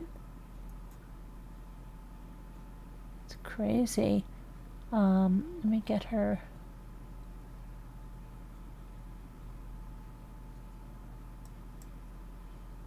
Picture here. This is a crazy case. How did they not? Somebody couldn't help his wife get help. That's crazy. So let's see what happened here. So you got these two, the daughter and the father. Let me make this a little bit larger because it's so small. Little girl is so cute. But now, she doesn't have a mother anymore because people are lunatics. Girl 4 was allegedly abducted by her dad after they went to go investigate the homicide. But hold on, let me get the three of them. They said the mother was going around door to door when she was ambushed. And then he took the daughter, and she looks so much like someone I know that does live in Florida. That's crazy. Okay, so, and this was the information on the Amber Alert, which is not very clear, but that right there. And Serafina and Mary Jingles or Gingles. But what happened was, go back to the information on this.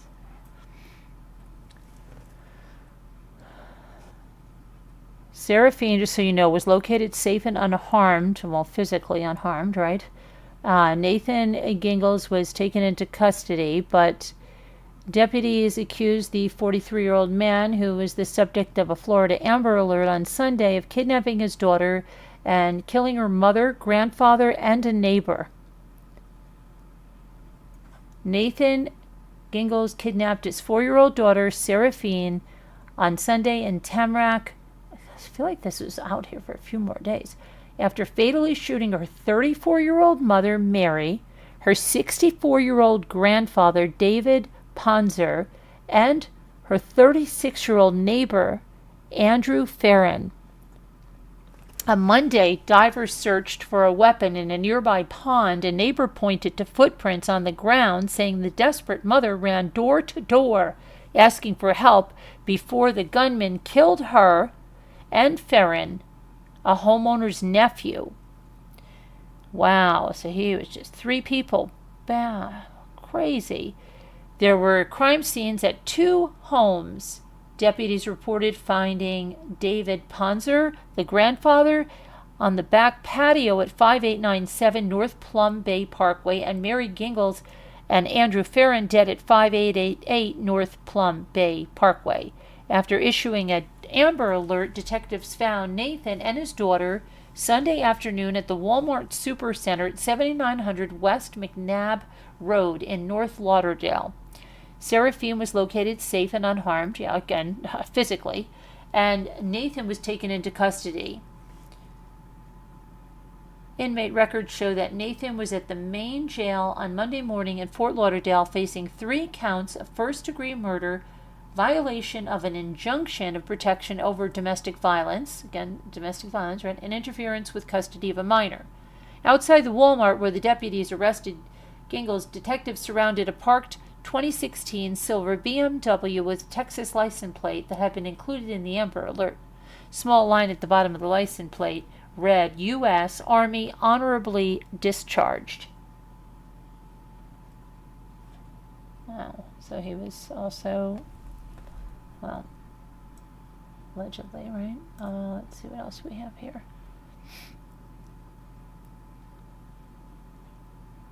So he's been charged with, murder in first degree with a firearm, count 1, count 2 of murder in the first degree with a firearm, count 3, murder in the first degree with a firearm, count 4, what do we have? Voluntary injunction, protection, domestic violence, interfering with custody of a minor or an incompetent person, charge number 5.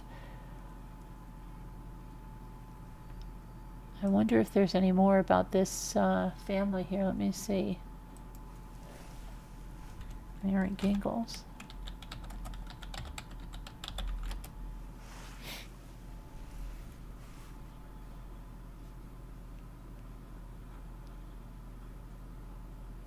They have a chilling, what was that? Video shows the man with 4-year-old daughter.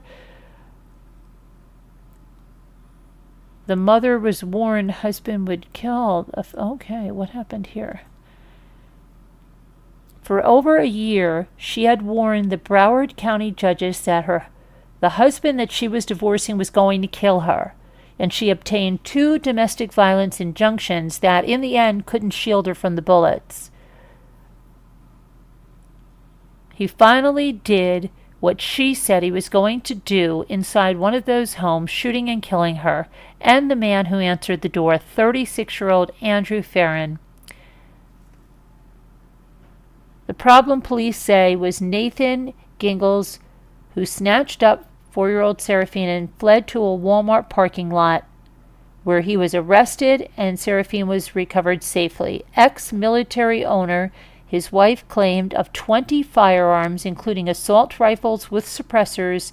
Gingles wasn't so loud and proud in family court on Monday, appearing in handcuffs and shackles, wearing maximum security inmate clothing. The Broward Circuit Judge Hope Timon Bristol had to admonish him to speak up when he announced himself Nathan Gingles, or Jingles, which he pronounced, oh good, Jingles. So I was saying Jingles like the commercials, Jingles, before adding his biological role, father, to be determined whether that father will ever see his daughter again. Mr. Jingles has no contact with Seraphine. That means through no third-party social media, relative or friend, no contact with the child. You understand, sir? I do, Your Honor, Jingles replied. The fate of the now motherless daughter lies in the courts after Seraphine was placed in a foster shelter home. The alleged killer asked that a cousin of his be allowed to take care of the child, but the judge put off any such decision until DCF and the girl's legal advocates can investigate that and other options, and, if appropriate, recommend a change in placement for the child. There was no mention of any surviving relative on the mother's side of the family, with the grandfather also killed, right? According to court records, the couple met in 2016, and they married 2 years later, moving to Germany, where Seraphine was born in August of 2020. They returned to the United States in 2023 and rented a house in Tamarack. It was last February, after Panzer traveled to Florida to be with his daughter, that she finally summoned the courage and found the opportunity to take action against the violent, drug-using, controlling, abusive husband she described in court papers. She obtained a domestic violence injunction against him in February of 2024. She filed for divorce 11 days later. She reported then that he was recently up all night snorting Adderall and was in a drug-induced state, acting bizarre in the morning, singing a made-up song about how he was going to kill the mother and get away with it, and how nobody would find her body. She said, and I quote, "I live in constant fear of my husband." She stated in the petition for the injunction, "He will snort Adderall and stay up all night while Sarah and I try to sleep. He has left lines of crushed Adderall on his dresser before heading to work as an IT technician, earning $187,000 a year with a military contractor serving the Southern Command in Doral, Florida. If you try to leave me, I will kill you," he told her more than once. And this she swore to in court records.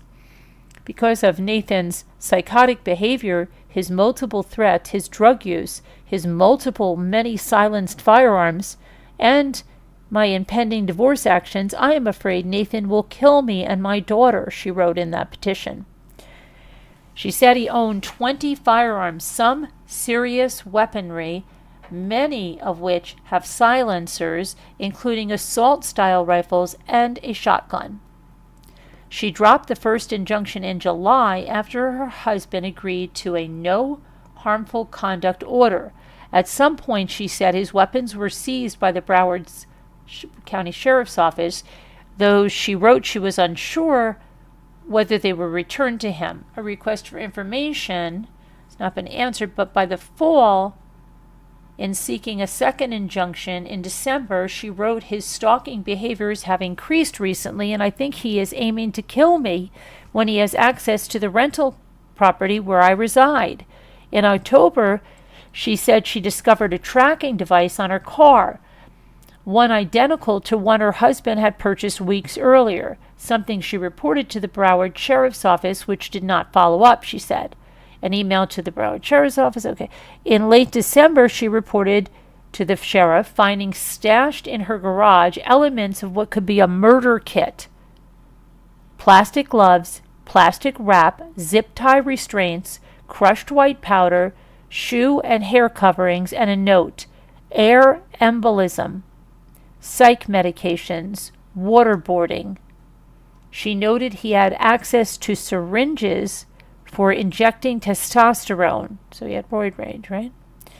I think it is imminent that he will attempt to murder me, she wrote, in obtaining the second injunction in December, which was extended to March 19th.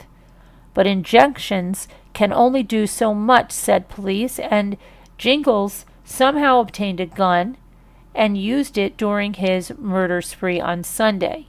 Monday, Judge Bristol added one last provision to her order, grief counseling, for a 4-year-old girl who will never see her mother or grandfather again. Oh my gosh, that poor little girl.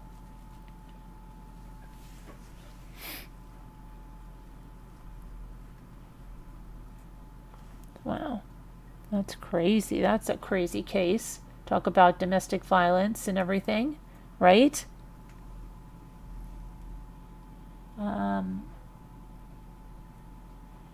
You guys hear all that? About this case? This is nuts. Jingles?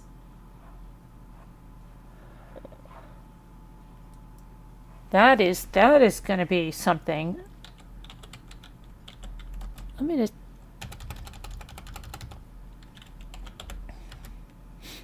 me see one thing over here.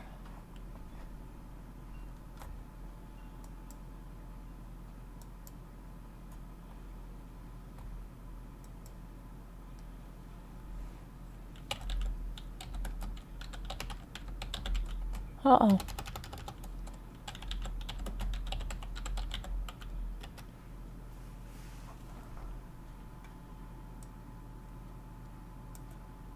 Let's see what happened here, because sometimes you can get some other information from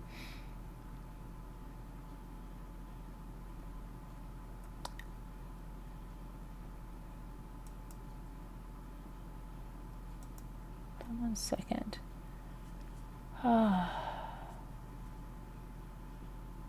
Someone posted. There's people putting misinformation out there. Let's see. I live in constant fear of my husband. Let's see what she's got here.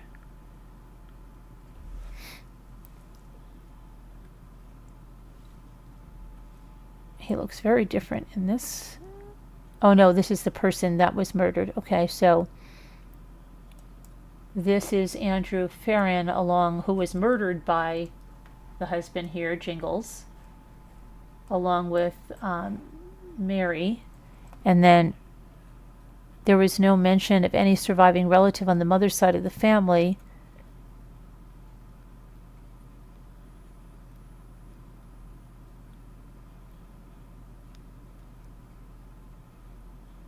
It's crazy.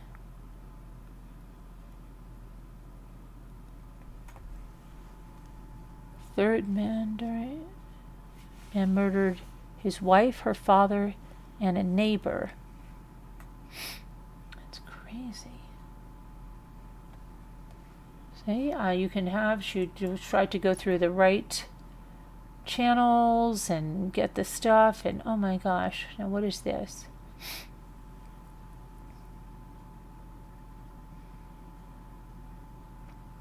She was found inside a home at the 5800 block of Plum Bay Parkway in Tamarack.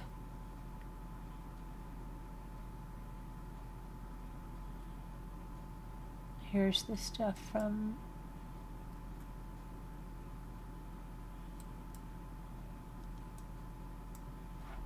Jingles being arrested. Let's see.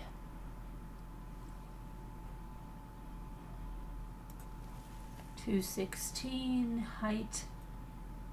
That was a 6 foot, 200 pounds. No bond, of course.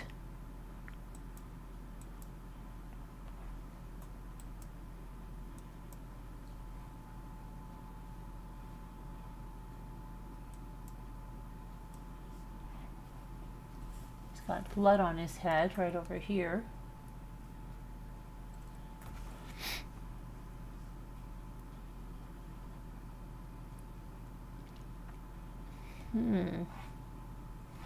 So crazy.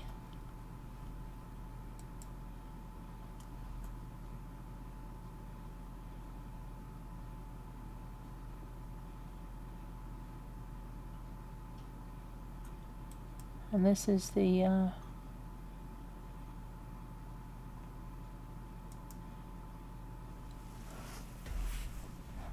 think that little girl.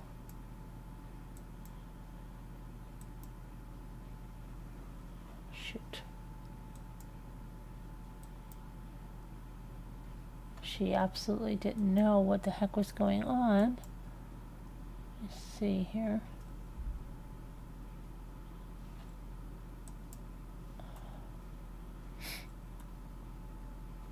Let's see what they're saying here.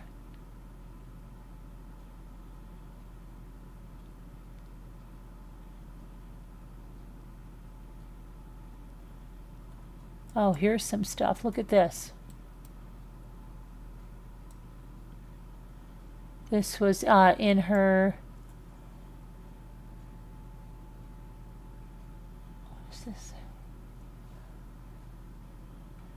My husband has a history of domestic violence, and I sought a domestic violence injunction in February. We negotiated a no harmful contact order in July, so I dropped the restraining order. My husband's stalking behaviors have increased recently, and I think he is aiming to kill me when he has access to the rental property where I reside. Monday, December 30th, 2024 at around 6:30 a.m. I now think Nathan took my second car key. I noticed it missing from the key hooks this morning, but thought maybe it was in one of my purses. I have looked in each of my purses now and in my car, and I have not found the key. I didn't notice Nathan taking it in the footage, but the key hook is out of the frame of the cameras. I will call the sheriff again after I submit this domestic violence injunction, but wanted to note it. Sunday, December 29th at 2:50 p.m., I was on the phone with my dad, who we also killed, and we were talking about how Nathan in the video footage left with less than he came with. My dad said there looked like an over-the-shoulder bag or backpack that he left in the garage, and that I should go check in there. I saw something black sticking up from a stack of big tote boxes and asked Dad if we left a lot of stuff up there because I didn't recall leaving much stuff up there. He said not much, so I climbed to look inside and I found the backpack that Nathan was wearing in the video. I pulled it out and found a bunch of weird stuff to include nitrile gloves, giant plastic wrap, plastic restraints, watertight container with what looks like Adderall crushed and intact, alcohol, duct tape in a plastic bag, a water bottle, a battery in a plastic bag, battery connectors, moleskin notebook with a sticky note in it, small plastic wrap, microfiber cloths, a rubber ball about the size of a mouth, contractor plastic bags, booties to go over shoes like nurses wear, hairnets like nurses wear in the operating room, cloth face masks, Band-Aids with Neosporin in plastic bag, new skin liquid Band-Aid, more plastic restraints, and what I suspect are the missing SD cards from my security cameras in November. I ordered an SD card reader so I can view the footage, but they are the same brand as the SD cards I bought from my security camera that went missing in November. On the sticky note, inside the notepad, there are various notes, but on the bottom there is a note that reads needle. air embolism, psych medications, waterboarding. Ella Shade. Nathan has needles easily accessible to him because he takes intravenous testosterone. I called the sheriff and made an informational report. Friday, December 27th, 2024, at around 6:50 p.m., Nathan and I exchanged our daughter Seraphine at Starbucks. No words were exchanged in person at the Starbucks, and Seraphine started to cry when she saw me and held me tight. After she held me, I sat down at the Starbucks to wait a few minutes for Nathan to leave. After we sat down, Sarah told me quickly, "Daddy calls you bad." She tells me this frequently, as it sounds like Nathan constantly tells her I am evil, bad, a demon, etc. When we got to the car to load up, she told me that Daddy left me alone again. He is trying to make you die. This is not the first time she has told me that Nathan tells her he's going to kill me, or even graphically describes how he wants to kill me. This is not surprising, since he has told me, "If you ever leave me, I will kill you." Friday, December 27th at around 2:47 p.m., Nathan entered the rental home in violation of a no harmful contact order we had reached in July. According to the video camera footage, it looks like he brought in a backpack and a smaller bag's worth of items. I later found the backpack he left in the garage. He was wearing gloves while going through the house. He took an extending folding ladder from the garage and took it outside. When I got home, after viewing the footage, I looked for the ladder and found it on the side of the house, semi-hidden behind the bushes. Several windows upstairs were left unlocked and ajar. I called the sheriff's office around 3 p.m. on the day he entered the house when I noticed the security camera notification. Law enforcement responded to the house at 4 p.m. At around 4 p.m. By that time, he had left. December 15th, 1:40 p.m., Seraphine and I were driving to the Museum of Discovery and Science, and we were talking about our favorite dinosaurs, and she told me that she now likes dragons because Daddy bought her dragon pets, and she noted, "He just wants to kill you, but he buys me dragon pets." I asked her to elaborate, and she said, "Daddy just wants to make you die." December 5th, 2024, at around 6 a.m., Seraphine told me that Daddy left her alone at night and told her he was riding a bike in the park. She told me that Daddy calls me bad and says he wants to stab me in the neck. Wow. November 2024, I noticed my camera stopped giving me movement notifications. Since I had just recently set the cameras up, I thought, perhaps I just didn't configure the settings correctly, but when I checked behind the cameras, the SD cards were missing. At the time, I thought I was being paranoid, and maybe I just took them out, so I replaced the SD cards but made a note of it.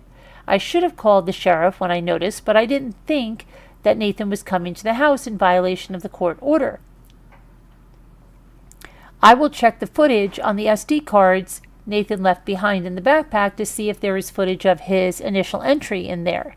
Tuesday, October 29th, 2024, around 4:20 p.m. I was on the phone with my attorney after a hearing regarding attorney's fees. She had gotten a supplementary financial disclosure from Nathan's attorneys, and we were discussing all the redacted items on each month. We had discussed it the day before, and we noted that one purchase was partially redacted, and the name of the company was Happen. I looked up the company and saw that it was an asset tracking service company, and she suggested I check my car for a tracker. I purchased my car after filing for divorce. It is not a marital asset, but my sole property. I found a tracker on my car. I Googled images of the trackers Happen has to offers, and it matched perfectly. It was obvious the label that would normally have the IMEI number was scratched off because you can see the outline of the rectangle and scratch marks on the device. I called the sheriff and I told him I had the tracker, and they took an informational report online. Later, I received a letter saying there would be a status charge to the informational report taken with negative results. I sent an email requesting a phone call with Deputy Raul Ortiz, and he set a date and time for a phone meeting. He did answer my phone call on a specific date and time. He did answer my phone call on the specific date and time. They must mean didn't. Nor did he call me back, so I sent a follow-up with an email. He never responded to that follow-up email. I have the tracker. I have the statement where Nathan has purchased something from Happen, and I have a court order specifying that he nor I will stalk nor harass the other person. Recently, another sheriff suggested I call again and ask what it will take to reopen the case, so I will follow up on that after submitting this injunction. And then she puts the case number. Then she says, this is not an exhaustive list of concerning things Nathan has done, but his most recent and easily provable offenses. With Nathan's violent history, his flagrant disregard for rules or laws, and his telling our daughter that he's going to kill me, I am fearful for my life, and I think it is imminent that he will attempt to murder me. He has already taken steps to prepare to murder me, but is waiting for the opportune time. I think it's likely that without a restraining order, he will attempt this before the lease is back up at the end of February. Well, he did. I do not know if he has gotten his previously owned guns with silencers back from the BSO yet, but if he hasn't, that would explain why he is telling our daughter specifically that he wants to stab me, and making notes of air embolisms, as these are all easily obtainable means to kill me without his weapons. Wow. My husband has a history of domestic violence, and I sought a domestic violence injunction in February of 2024. Hold on, did we get this one? We were talking about Nathan in the video? Yeah, that one we read. Okay, hold on, I think that... Yeah, that's what we have. That's everything there. It's crazy.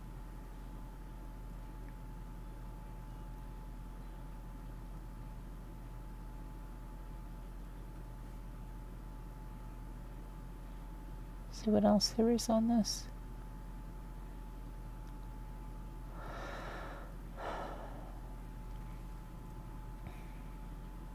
She had a restraining order against him. Yeah.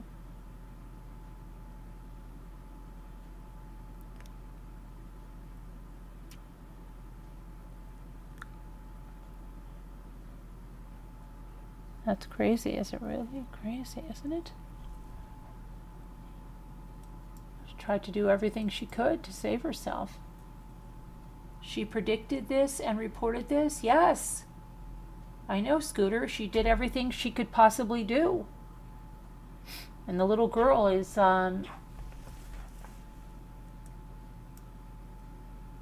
her. She looks just like a friend of mine. And this man was killed too, and the maternal grandfather, Scooter. The grandfather, the neighbor, this is the neighbor, and this is her. He killed 3 people. Hey there, hi there, it's just me. How are you doing? How's it going? Yeah, he killed 3 people, Scooter.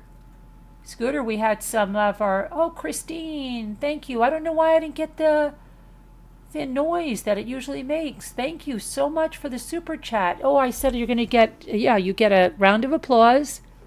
Yay, let's hear it for Christine F. on the super sticker. Thank you. Keep it up. I do want to keep it up. I want to keep it up. Thank you so much, Christine. Appreciate that. Thank you so much. And Scooter, we had a bunch of... we have I See You See Me here. We had... Pink Berry here. Remember Pink Berry? Wild Child. What else did we have? Our blast from the past back in here. Very good to see. And we have a new person, Bianca, DLT24. Welcome, Bianca. We also had a new, Bianca. Quite a few new people in here, so that was nice. Very nice. Welcome.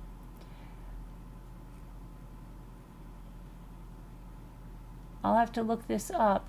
Yeah, this just happened, Debbie D. I just went over it. It's in Florida. The poor woman went running around She told them everything, and he, luckily he didn't kill the little girl. Let's see, where is her? Here's the little girl.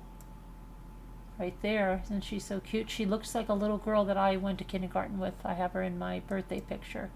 She looks so much like her. Now where there was a... That's Gabby. There. Yeah. He is the husband, father, killed his wife, killed a neighbor, killed her father, grabbed the baby, 4 years old, ran off to Walmart with her. They got the little girl, physically unharmed, but emotionally. She lost her mother, her grandfather, and he wants to place her with his cousin. Yeah. And they don't know if there's even anyone on the maternal side, is what they're saying. Isn't that crazy? Let's see what else, if there's anything else on this.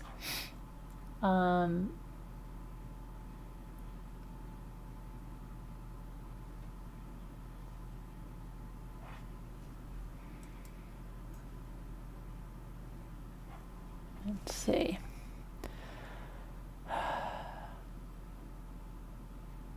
The state continues to support blames. Okay. I don't know what she could have done.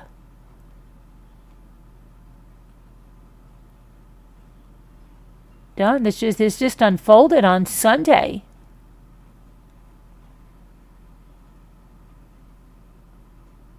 Let's see what this is. An Amber Alert was triggered, warning Broward County residents to be on the lookout.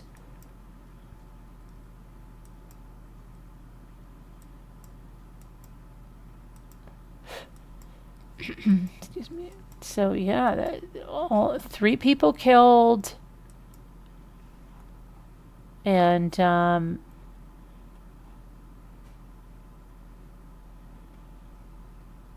little girl was recovered at Walmart. She was physically unharmed, but let's see what this says over here. I don't know, people are still thinking that thought the mother was, I don't know why they thought that, I guess at the time. Let's see if there's anything else on this.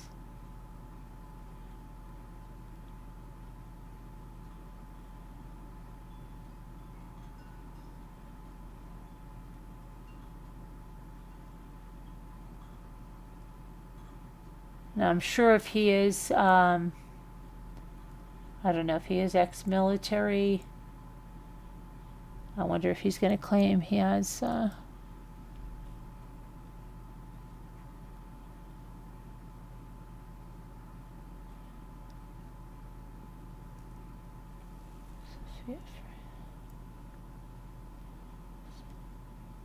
of mental issue, I don't know. Okay, so yeah, that's really crazy, isn't it? We went over Gabby Petito. I don't know why you didn't watch that documentary with us, Scooter. Who is MacGyver? What are you talking about?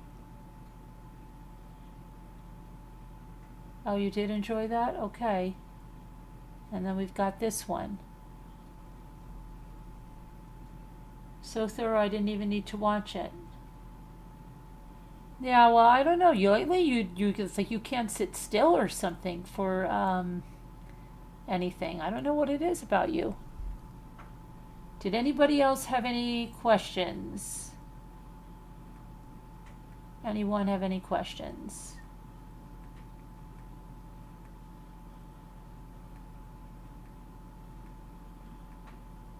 Anyone? Anything I can clear up or look up for you?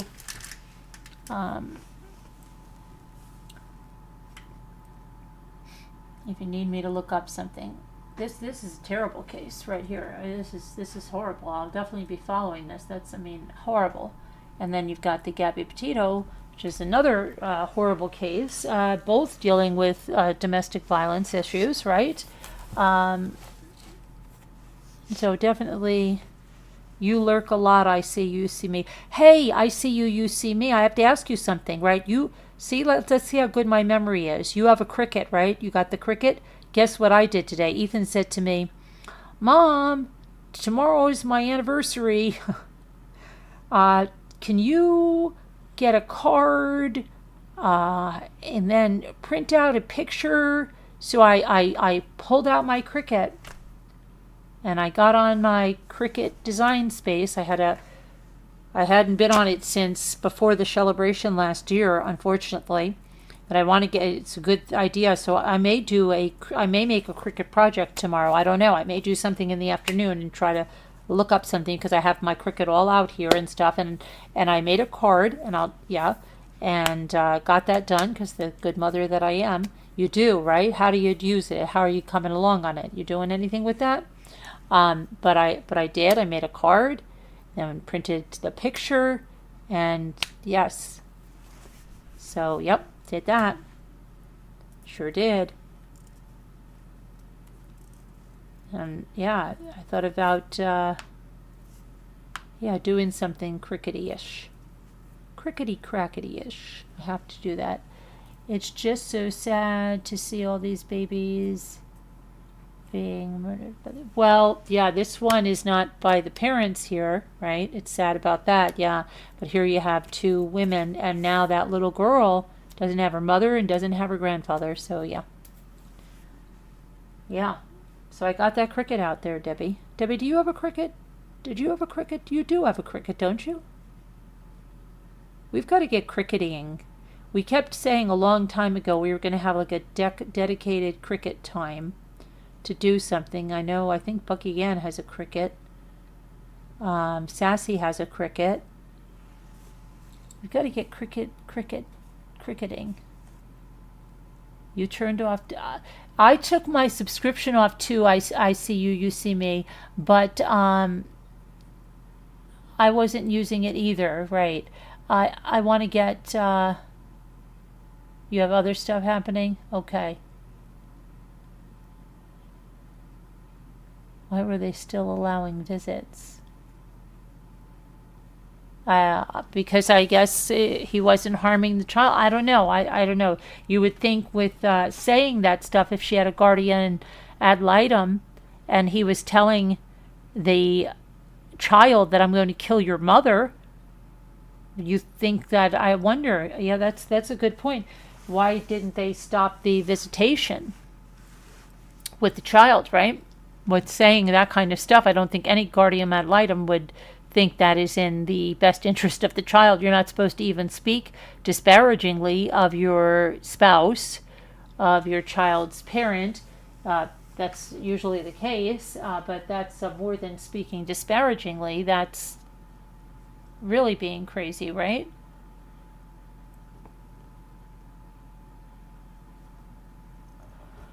So yeah, that's a good point. Why? I don't know. Very good point on that. And it was Florida. It is Florida that it's in. It's just crazy. And I think the grandfather was only like 60 something. And the other neighbor was, I think she was 33 or 34. The neighbor, I think, was 36. And I think the grandfather was 64 or so, something like that. It's terrible. Scooter has, a Cricut. Yeah. And I'm trying to think of, I'd like to make something maybe to sell. You're surprised.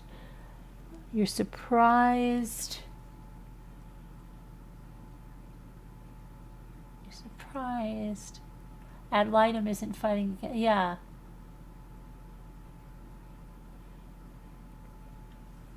Well, no, it's him and his wife, and they're filed for divorce. I don't know if the divorce was final. Oh, there's It's Bink. Hi, how are you, It's Bink? Enjoyed the craft night with you. How's it going? Good. We're gonna have a Cricut night. I know you don't have a Cricut, but we'll have a craft night. But I do want to do a Cricut project or something, some kind of. I want to find something. I don't know, something interesting to either, I don't know if you have any ideas of what to cricket, that might be something you'd like, maybe even like a Rambler state decal, you know, with the cutout where it says Rambler for each state you can put on your car, because everybody wants to be a Rambler. Don't you want to be a Rambler too? Or put it on your laptop or something. Bink.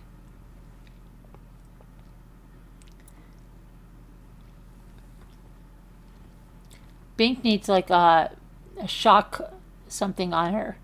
I'll be right back.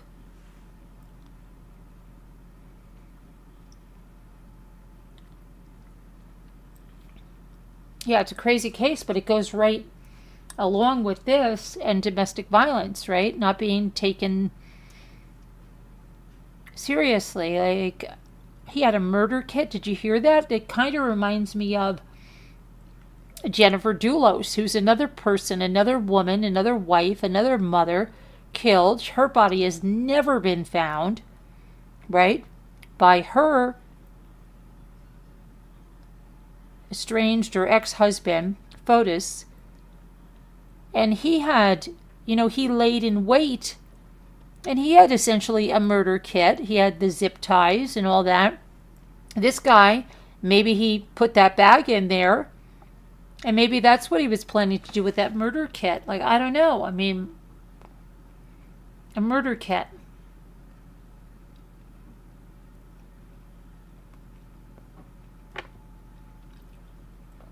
And he's snorting Adderall, and he's injecting testosterone. That's quite the combination, right? And what's he going to blame it on? Roid rage? And that's nuts, isn't it? Adderall and testosterone. And leaving... I'm surprised if he was an addict on the Adderall that he'd even leave any of it in the garage, right? Because he'd be trying to go get to use it, right? I mean, like, usually they can't get enough of it, probably. I don't know. What happens when you snort Adderall? Is it like cocaine? Does anybody know? Remember Maya Miliete? Yeah. She hasn't been found either. I know. I get updates from her sister on Facebook putting Jennifer Dulos, Maya Miliete, and whatever happened to him. What the heck is going on in that case?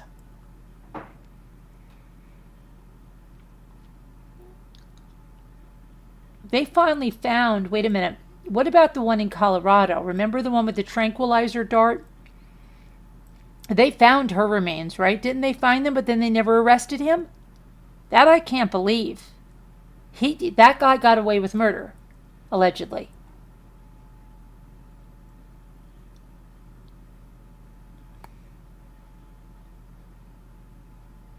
But they'll get him eventually, I'm sure. Morphew. They did find her body, right? Wasn't it like last year, I think?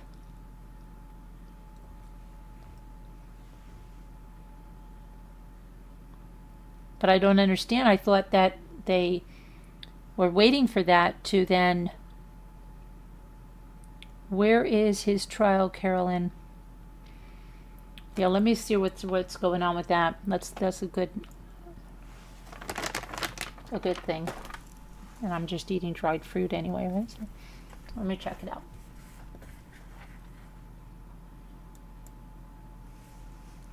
Okay.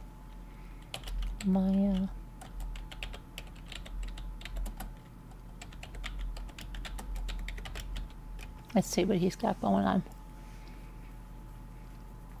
Okay, Larry Miliete's murder trial.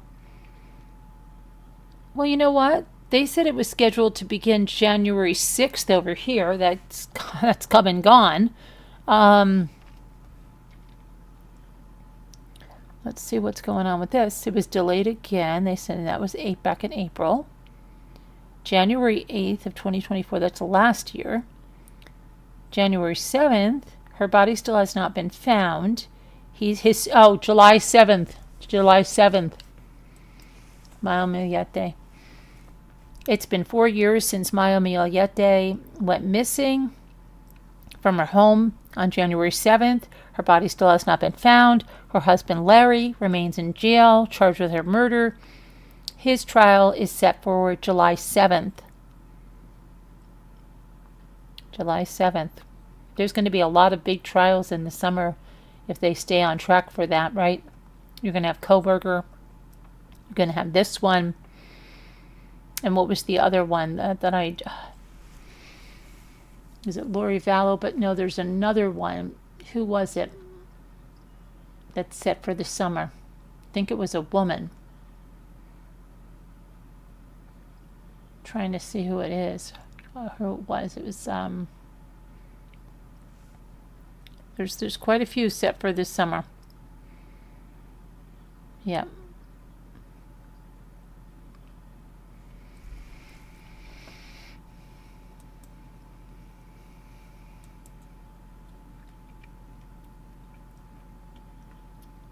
Yes, you're right. Okay, and yeah, what's going on with Morphew? I did that I don't get at all. Is he going to get away with murder? Can you imagine if something happens in the case tomorrow? I'll be like, I predicted it. I must have been having a feeling. No. Let me see. Let me see what's going on with...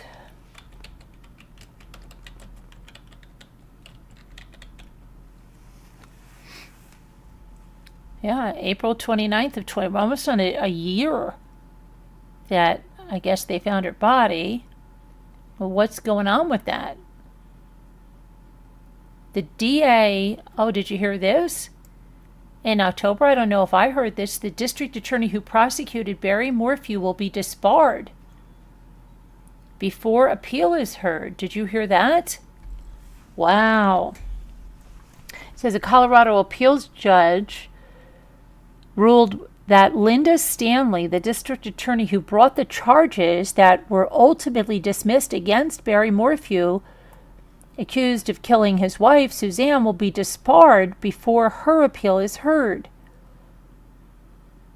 The Colorado Supreme Court's disciplinary board ruled that Stanley violated attorney conduct rules when prosecuting two cases. Stanley appealed that decision and wanted to continue serving her term, which would have ended January 14th, 2025. One of those cases is against Barry Morphew, who was charged in connection with his wife's disappearance. She was reported missing in 2020. The charges against Barry Morphew were dropped in 2022 after a judge barred prosecutors from presenting their key witnesses. The judge said it was because prosecutors failed to follow rules for turning over evidence in his favor. So, wow, what is this? The judge's decision. So, that's crazy. That's really crazy. Let me just see something here.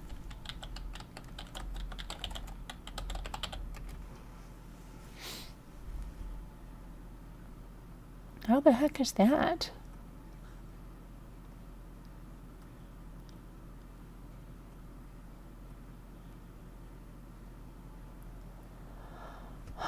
That's crazy. I really do wonder what's going to happen then with that.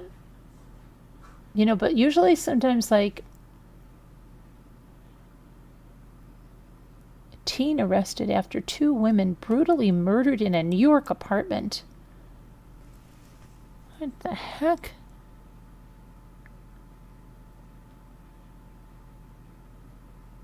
Spring Valley. Wow. 19-year-old Alan Abba, also known as Elena Abba, was taken into custody. Abba is a native of Westwood, New Jersey, less than 30 minutes away from the murder scene. Who were the women that... While their identities have not been released, police say one woman was pronounced dead at the scene. The other was transported to Westchester Medical Center, where she succumbed to her injuries. They don't even give us an age on them. Oh, did you guys see the plane? Another plane in Toronto. Did you see it flipped over? Nobody was amazing. No one. There's been reports of injuries, but no deaths, thank God. But it was a Delta. Let me see if I can show you a picture. Did you guys see it? Forgot to talk to you about this. There's so much to talk about. I feel like Mr. Rogers. We've got things we have to talk about. Here you go. Yeah, that was the scene after a Delta Airlines regional jet crashed while landing in Toronto Monday, February 7th. A child and 2 adults had been critically injured. Let's hope and pray they're okay. And at least 2 people were seriously injured. Okay, let's see what this is about. A window seat passenger described the plane as skidding on its side. Hold on a minute, I just lost that. Here's a better picture. Oh no, that's not. Hold on a second.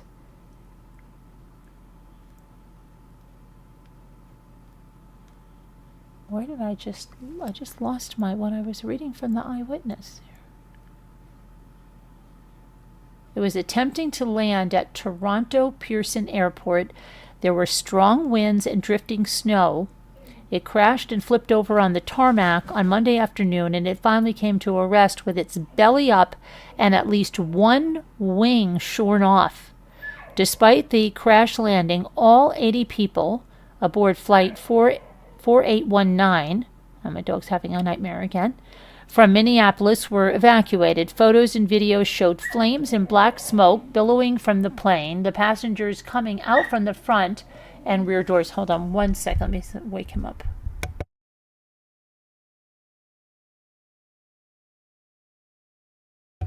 Okay. They walked away on the snow-covered tarmac as firefighters hosed down the aircraft. At least 18 people were injured, according to Delta. That included one person with critical but not life-threatening injuries who was airlifted to a trauma center, and a child who was in critical but non-life-threatening condition. That's good that they're not. The others who were injured were taken to hospitals with minor to moderate injuries. Officials say that 22 of the passengers were Canadians. Let's see, they had a Pete Koikov, 28, was a professional skier from Colorado, was on the flight, said that nothing seemed amiss during the flight's final descent. The second that the wheels hit the ground, then everything happened. That's why I'm always scared of the landings and the takeoffs, you know? Said in the interview on Monday night. The next thing I knew, we were sideways. He said the plane had skidded on its right side, and he'd been sitting in the window seat. So you look down and you see sparks and flames on the side that's touching the ground, he said. We ended up completely upside down. I unbuckled pretty fast, kind of lowered myself to the floor, which was the ceiling. People were panicking. Of course they were. The Bombardier CRJ900, which is operated by Delta subsidiary Endeavour Air, crashed around 2:45 p.m., according to the Federal Aviation Administration. Delta said the crash occurred around 2:15. The crash is likely to create aviation chaos for days to come in Canada. The airport, the country's largest and busiest, was already reeling from delays and cancellations that were caused by a series of winter storms. So the investigation's underway. Transportation Safety Board of Canada was going to delete it. Weather at the airport, there were strong winds coming from the west, about 29 miles per hour, with gusts of up to 38 miles per hour. Let's see, regional carrier Endeavour Air, a wholly owned Delta subsidiary, operates smaller planes on shorter routes for the airline. series of accidents. We know what's going on, right? The crash Monday added into this series of aviation accidents that have rattled travelers in recent weeks. On January 29th, an American Airlines regional jet and an Army helicopter collided over the Potomac River, leaving no survivors. 2 days later, a small medical plane crashed, killing all 6 on board and 1 person on the ground. The passengers describe how the plane turned upside down. All 80 passengers and crew on the flight from Minneapolis that crashed and flipped over at Toronto's airport are expected to survive. So here's, let's see, 2 people. Let's see what they say. Mr. Kokov, a professional skier, well, we have that from his window seat. We just talked about him. But then there's Pete Carlson. Mr. Carlson, a paramedic, was traveling to a conference in Toronto. Passengers were told there had been strong winds, but he said that the crash jolted him from what began as a routine descent. 1 minute you're landing, kind of waiting you see your friends and your people, and the next minute you're physically upside down and just really turned around. It was cement and metal. After the plane lost a wing and rolled, there was a palpable camaraderie in the cabins. Everyone in the plane suddenly became very close in terms of how to help one another, how to console one another, and that was powerful, he said. He noticed a woman who had ended up under a seat and a mother and a boy who were sitting on the ceiling of the aircraft, which was now its floor. He had no idea what state any of them were in, he said. My fatherly instinct and background as a paramedic kind of kicked in, he said, making him focus on ensuring that they all got off the plane. Jet fuel, he said, was running down the airplane's windows. Mr. Carlson had a visible scrape on his head, but he said that after leaving the plane, he tried to move as far from it as possible once he noticed that a wing was missing and heard sounds of an explosion. After putting his coat on a fellow passenger, he snapped a photo with his phone, sent it to his family, friends, and colleagues who were inquiring about his safety. He said, "This is my reality right now, down on the tarmac and alive, which is amazing." A friend who traveled to the airport to pick him up found his way to the tarmac and began treating others. Passengers with injuries were quickly placed on buses and transported to safety. The most powerful part of today was there was just people, no countries, no nothing, he said. It was just people, together, helping each other.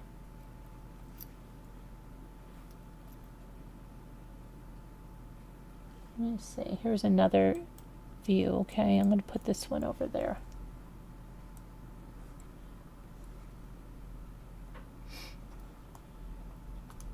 Who's scared to fly? Is anybody here scared to fly because of this stuff?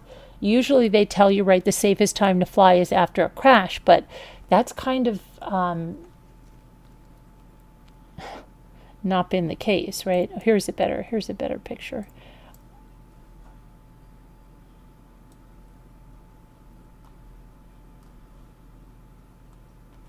I'm going to take a poll and to see who is scared to fly right now, if anybody is coming over there to see. Okay, let me take a little poll. Elle says she is. Start a poll, let's see. My dog's having nightmares. I don't know if he thinks he's flying or whatever he's doing. He's been really crazy. Who is scared to fly now?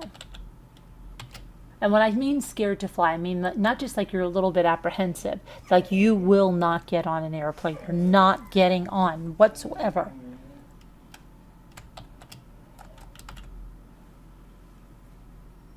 Okay, there you go. I'll wake my doggy up again.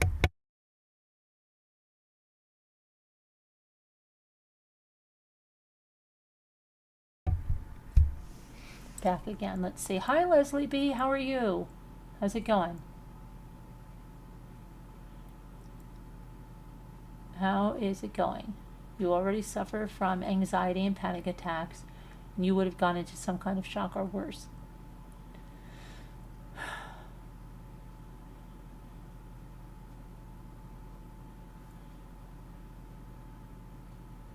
Oh boy. So let's see what somebody says I am. There's 100% that say they are. Too many crazy things happening. Yeah, but think about all the other flights that are going through, right? How many flights are there a day in the United States? How many of them have crashed today? None. Except for this Air Canada, but that was in Canada. It was not in the United States, but it was coming from the United States. Let's answer tomorrow. Well, I have always been a nervous person and a worrier all of my life since I was very young due to a car accident with my dad. Driving, we all got hurt pretty bad. Since then, I suffered. LOL, I used to be the weirdo. The weirdo? Oh. Yeah, because you don't want to fly? Well, now it's only 62%, so it's getting better. You know? You were called away, Leslie? They should have called you by your name and not called you away. They should have called you Leslie. That's terrible that somebody called you away. You've always been afraid to... Oh, okay. But, yeah, you gotta go, right? Gotta do it. Go ahead. Okay, so should I do the...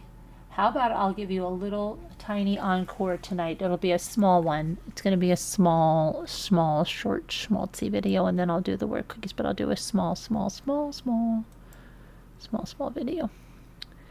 Well, I'll go to videos. It'll be really fast. I'll do a couple of really small ones. Let's see. Okay, I've got...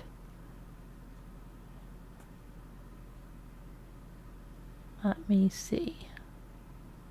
That one I can't show you. Or if I do show it to you, it's got to be with no sound. Let me see. This one, let's see. I think we can go on this one. I can show you a little teeny clip of this one.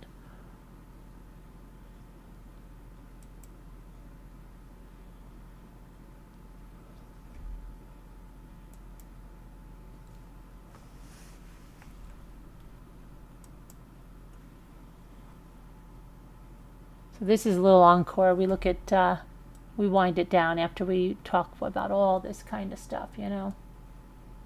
And this lady, she's trying to sell these track suits like a fiend, huh?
That's enough of that one. Let me go and find another one. I didn't realize that would be like just craziness. Let's see what else we have.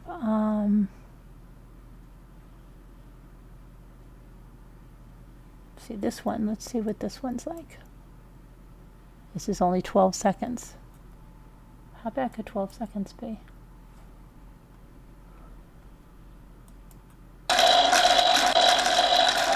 Oh, let's see.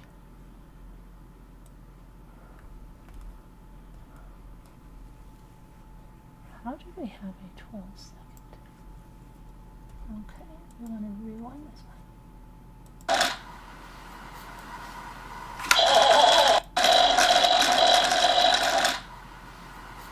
This has smoke.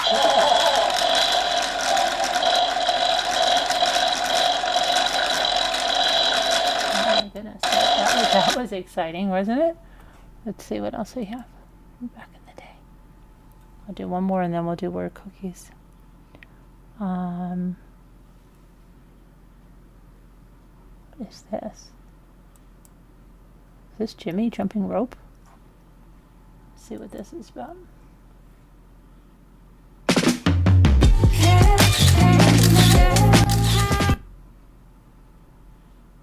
See what this is.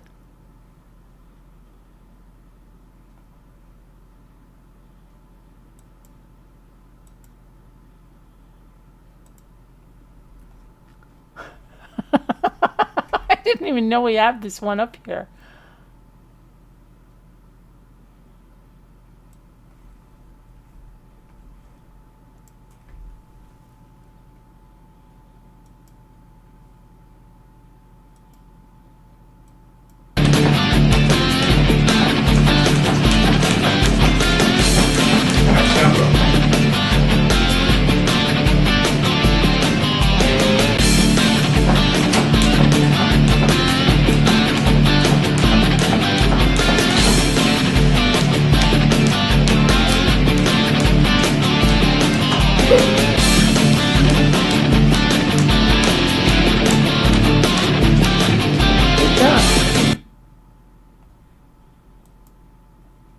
That's funny, huh?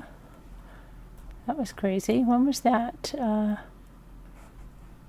High speed. That was a high speed double under jump rope review.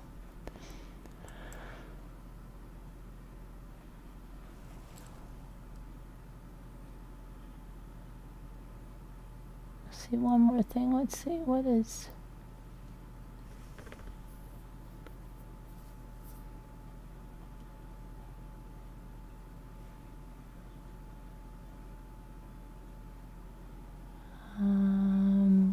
Go this way.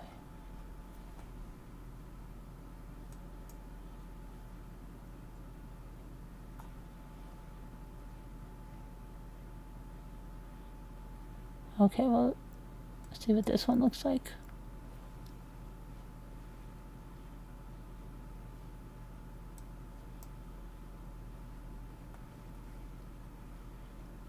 Hopefully this is a little one.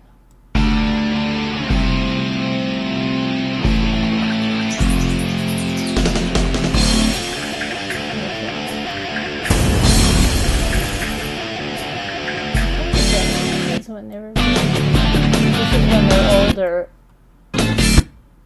This is, so I have one that's really funny when Luke is really, really little. With this, we had two of these. With the other one, like, it was a little bit different than this one. This is the Crocodile Rock, but he was really little and like drinking the water and stuff with a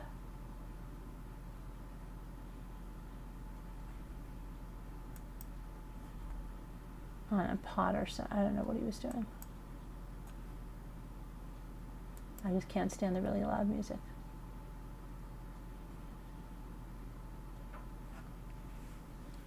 That one was, let's see. He was like a year old and he was drinking the stuff. Okay, let's see what this is. Let's see if we have anything fun.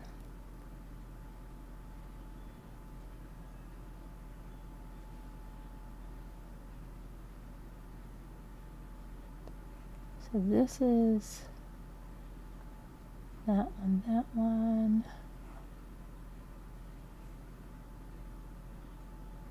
I want something funny.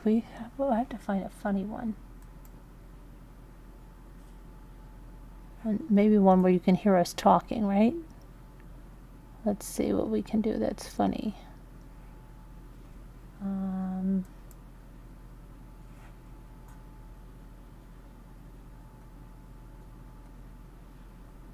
let's see, maybe we made a skillet chocolate chip sundae.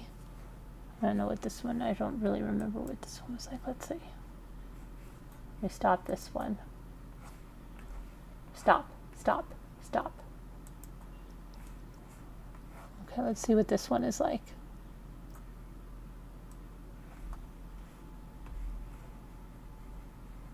Hi, get over there.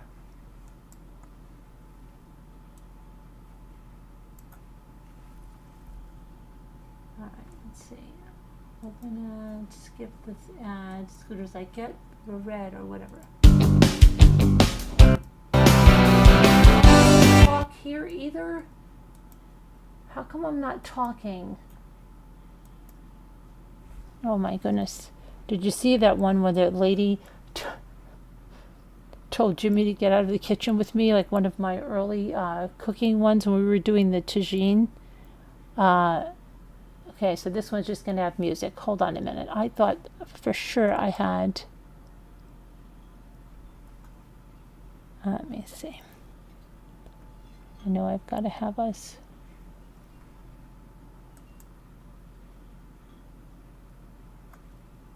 talking. Let's see.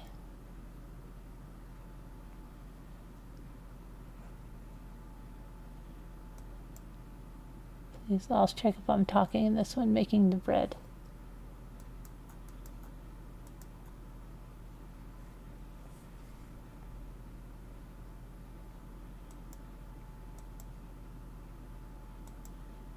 To solve that problem.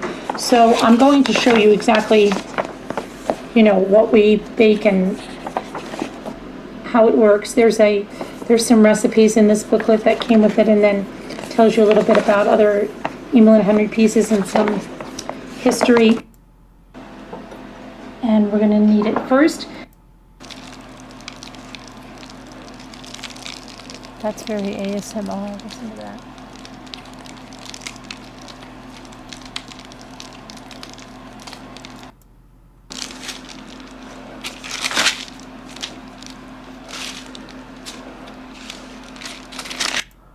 I wonder what Sandy would say about my baking. Into a bowl. We're going to put it back in our bowl here, and I'm going to cover it for like a crusty loaf in the Emil and Henry cookbook for the loaf baker, just in the bread cloak. And I looked online and I saw a lot of people asking wearing like for a it, North Face jacket? you know, they were wondering about it. So if this does work, either we had no will heat help in the a lot house, of we might people. have had no heat in the house. I don't know. And if it doesn't work, it'll probably help a lot of people too, because maybe we can figure. I am going to put a cloth over that. I'm just going to put a cloth over that and let it rise. There it is. There it is, guys. Try this with the pot holder. I need two. You need two. What the heck? Beautiful. I will. Let me just put this lid down. Hang on.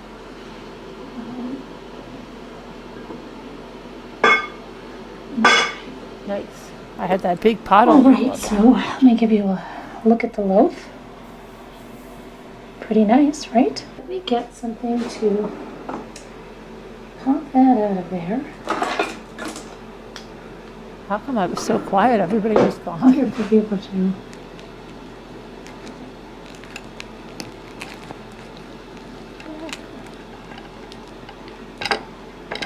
Whoa. Okay. All right, that was not so graceful, but check it out. Now remember that this is the recipe for the other bread that I used, and so I think I got exactly what I wanted, a nice crusty loaf, and it should be crusty all around. Okay, which is what that is. Okay, now And we'll get the real Let's see what idea. happens. Let me This is really ASMR, isn't it? Beautiful bread. So Wow, a little big on the slices there, huh? we'll grab a butter knife here.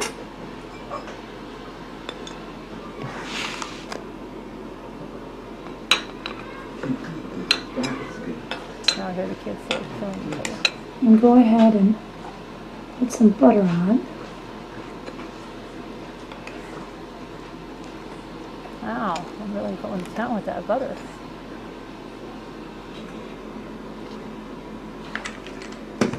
So let's see how this tastes.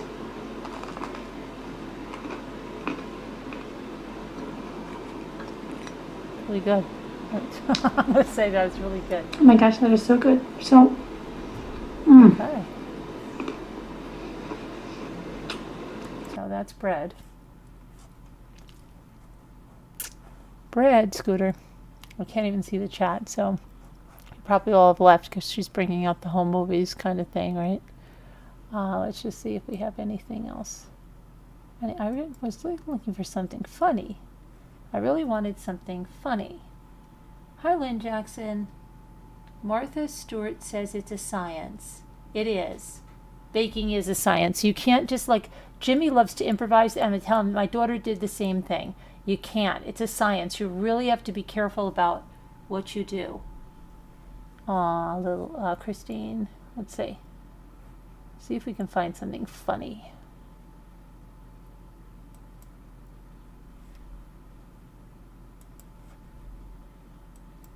To end our home movies tonight. Let's see. I did the bread.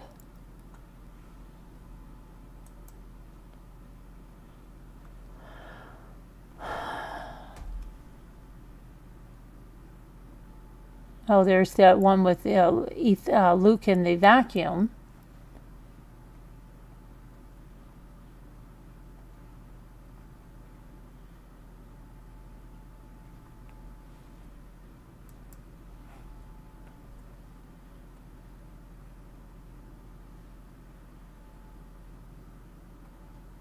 Mommy Ramblings reviews. I don't know what the heck that is.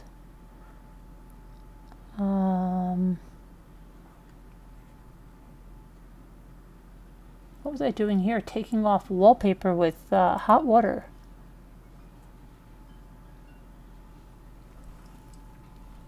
Look at this.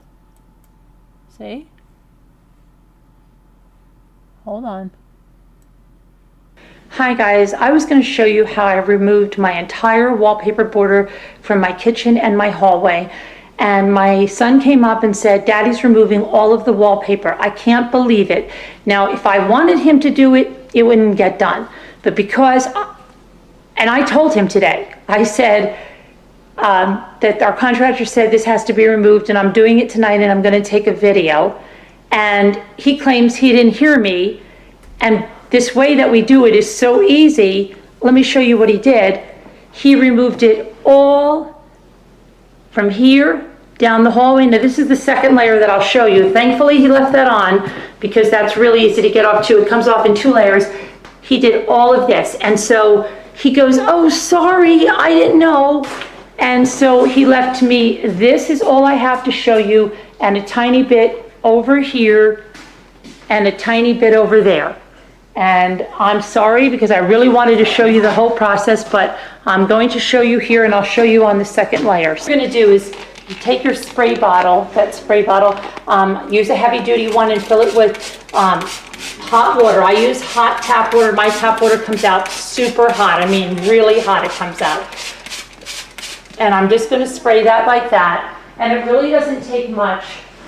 And then I usually have a putty knife, but he said he didn't even use the putty knife. And you just start in one corner and you can rub it in like this first. Okay. And then, see, I like a putty knife, but it's supposed to come off in 2 layers, so don't freak. Okay, sometimes it'll come off completely, but 2 layers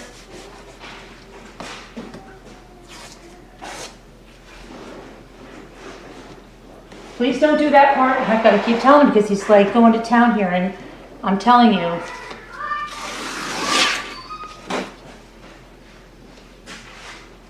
So you just get under it with the putty knife. That's much easier. You should have. And you don't want to gouge your sheetrock. So like, don't go like digging into your wall. You just get under it a little bit. And you see how that comes off. Now sometimes you might have to wet this portion a little bit, and sometimes you don't have to. Okay, so you just get up under it, peel it right off. Now if I really want to make this easy, even easier, I should say, I will just give it another spritz here with the hot water, okay? And then the rest will just come right off.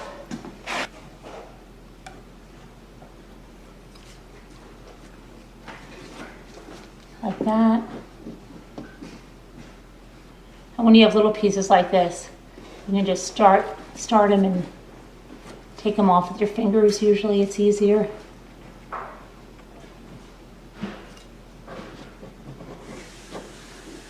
With a fingernail, and what you'll see how easy it is? You can just grab that and that. So we've got hot water.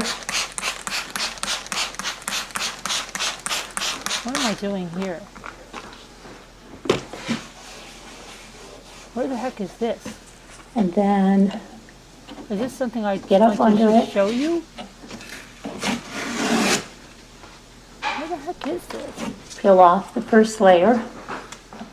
I mean, ideally you're supposed to let it sit a little no, bit. I think I showed you on the board. I was trying to show you. I put it on there and just show you how to again, use it. that's. Oh my goodness, I'm sorry, that scared me. Careful. So I took down, we got it all down How ourselves. easily you can strip it with the hot water method. In the bathroom, that was like 20 years ago.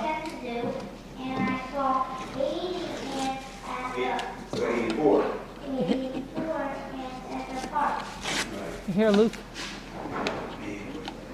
But I've seen people even doing homes from the 70s. And with this method, it's actually where I saw someone else. Very easy. And there. I thought that would be And funny. like I said, anything like this will just pop right off. Apparently You I don't wasn't have to- aggravated enough with the sponge method. So anything. thanks for watching, guys. I hope that helps someone. Hi, guys. I wasn't aggravated enough. Let's see if we can find. I really wanted to just end it with like something funny, but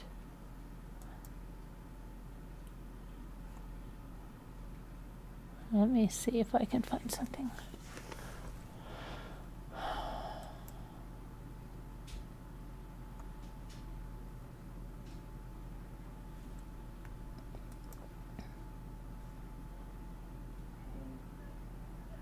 Okay, notice this. Oh. Windows having a connection again. Let's see here. Computer.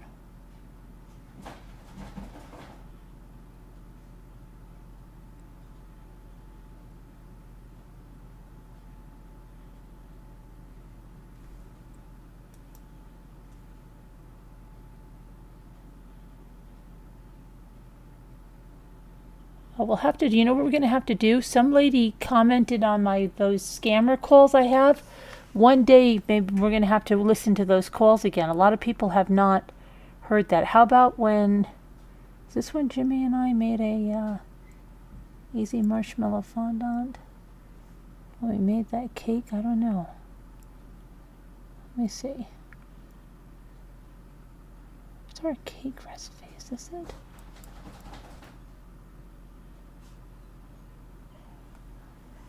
I don't know if this is it. We'll see. This will be it. I'm going to do bird cookies. It's probably not going to be funny, and the dog's having. You are using apple cider vinegar the wrong way. If your goal is to lose belly fat, you need to use it the right way. Guys, I discovered a way.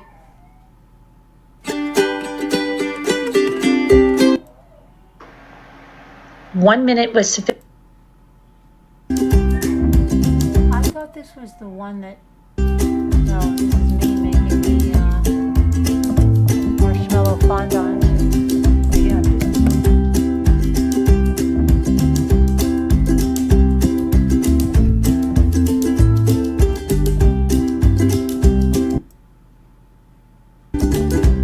So you just knead it, mixing in the sugar that's on your work surface. Add more if you need it, if your dough's too sticky or too soft.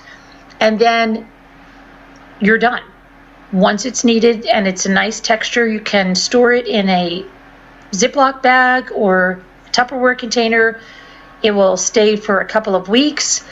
And I will show you how to add color in another one of my videos. It's very easy to add gel food colorings, and I'll show you how to color it. So look for that video. Thanks for watching, guys. If you have any questions, just leave them in the comments and let me know if you've tried this, because like I said, it's a fraction of the price of the store-bought fondant, but it tastes so. Okay, so I can't help you out on that. I just got to go to the word cookies. I thought we'd have something funny, but it wasn't. It was more practical stuff. But at least you know you can find out how to make marshmallow fondant over here, and you can find out how to strip your wallpaper, and you could find out the latest on a true crime case or revisit a true crime case. We do it all over here, right? We do it all. All right. You love the baby. I know. Makes me. They changed so much, but I just forgot so much of stuff that Luke, he was so like analytical. It's funny to hear him like that. Right, Mom? Right, Mom? Okay, let's see.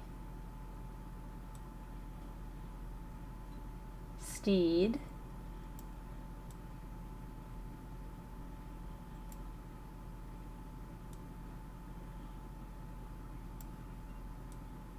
Test.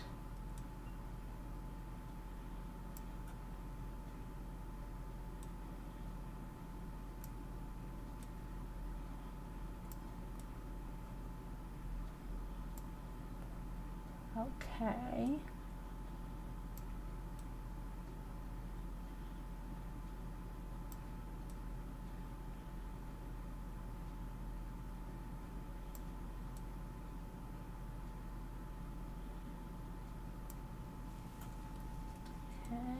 And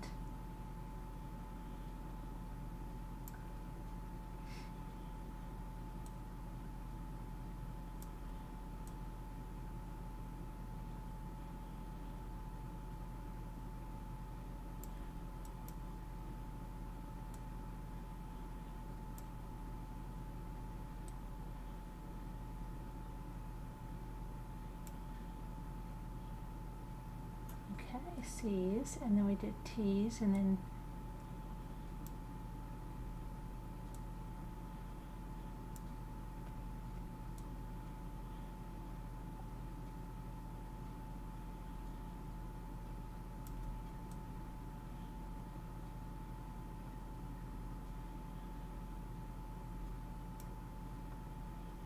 date.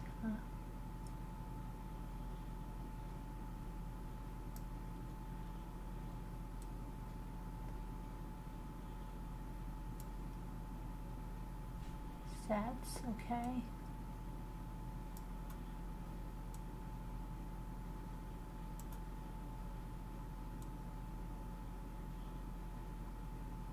We did test and the tests.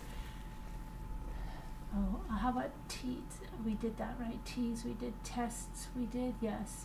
C's, seeds, we did seeds. What else have you got? D test, I've got that already. Come on, gosh. Come on, guys. Get something else that I don't have. Okay.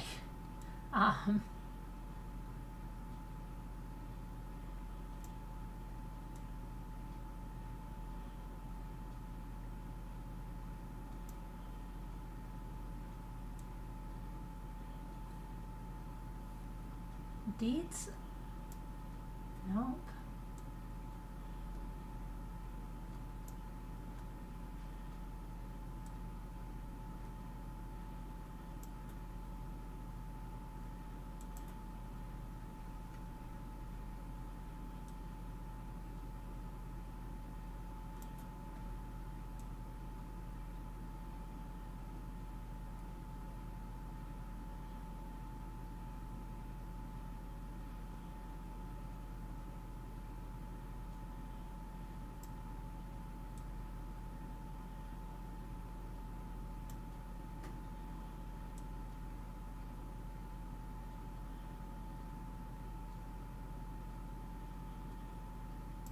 Try that.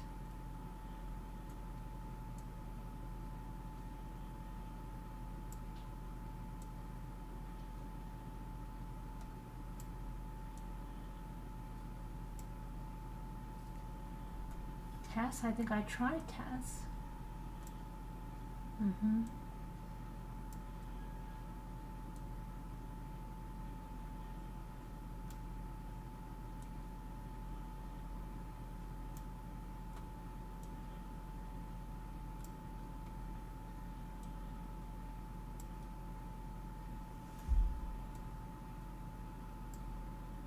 This has got to begin with an S.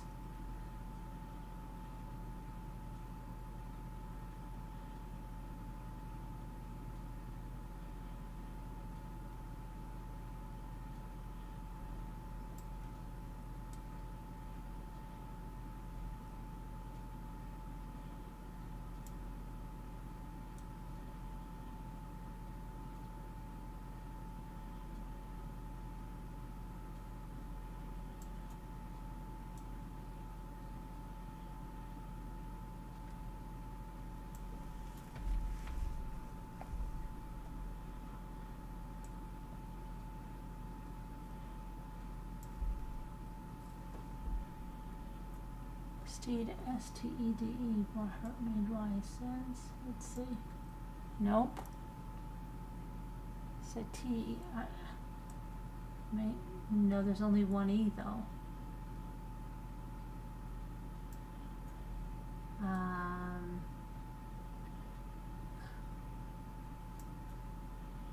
What the heck? These have to begin with an S or a T. We did seed.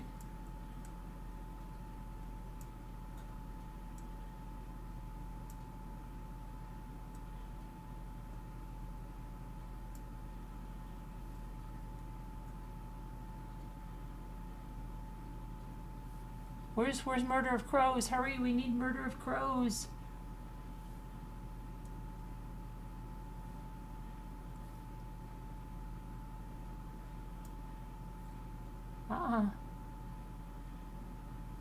Hurry, we need Murder of Crows. Where's Murder of Crows? Murder of Crows, where are you? Don't worry about it.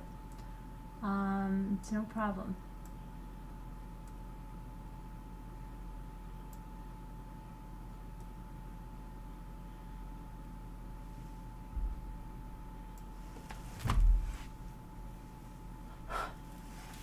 Uh-oh, we're going to be in trouble.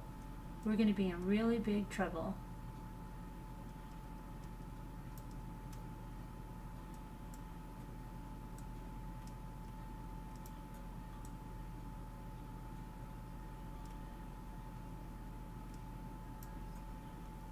It's got to be S-E, it's got to be a T, T. There we go, I got one. Okay, just got to look at it now. So we know it's got to be S, it's got to be an S or a T. If it's a T, it's got to be a T-E. It can't be a T-E. It can't be. It's got to begin with an S. It's got to be an S-T-E.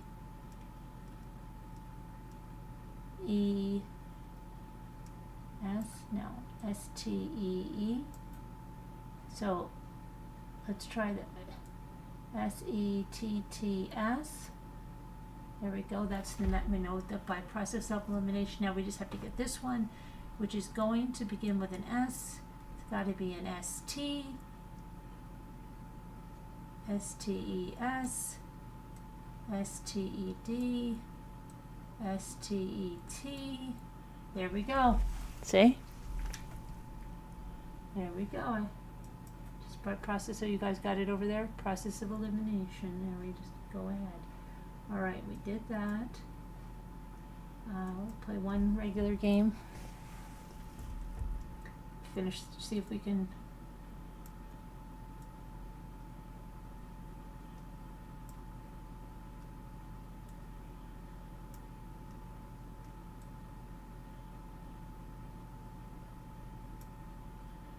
Do some of these.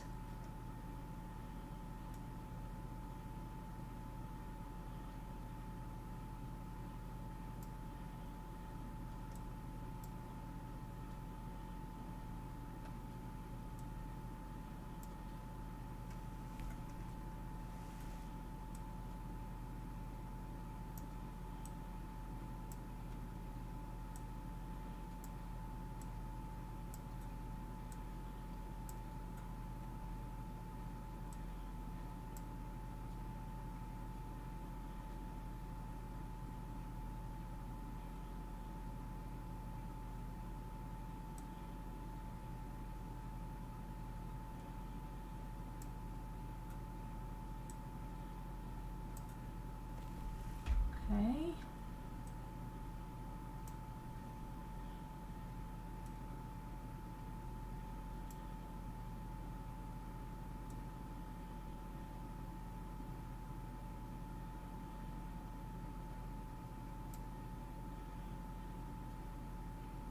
All right, what do we got now? T E A. Okay, and then over here we got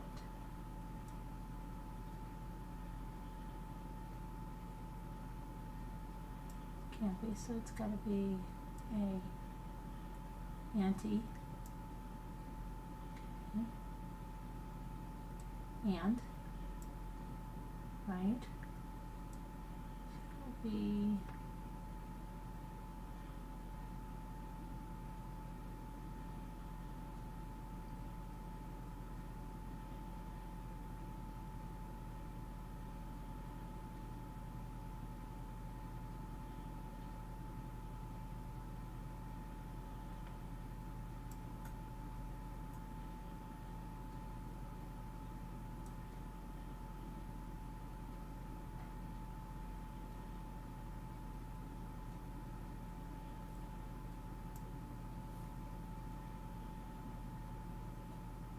Bean. Who said that? Okay, got that. What?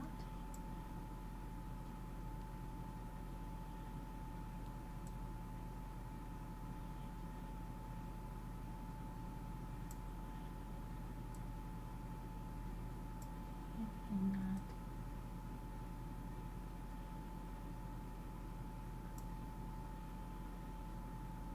Oh, tuba.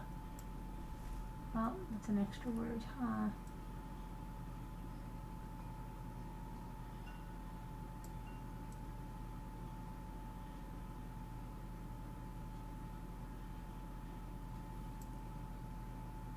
Oh, banquet, Debbie. Okay, banquet. That's good.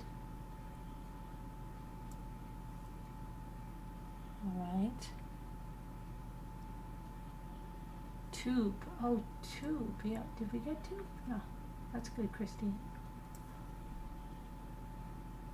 Tube. Very good. Vein. I thought I did pick vein. Maybe I didn't. No, I don't have it. Okay. Tuna. Tuna. Uh-oh. All right, we have two more. Let's see if we can get this one, and then we can go.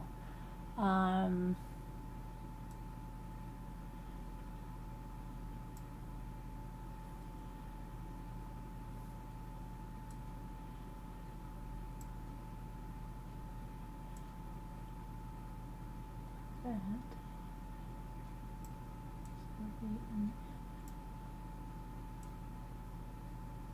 Just thought of this lady I knew as a kid.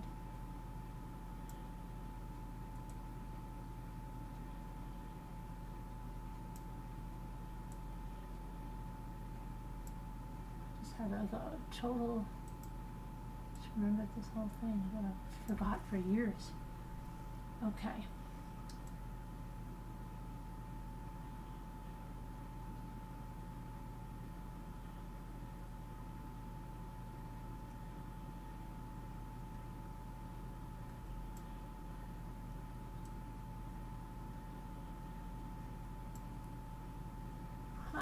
A butt.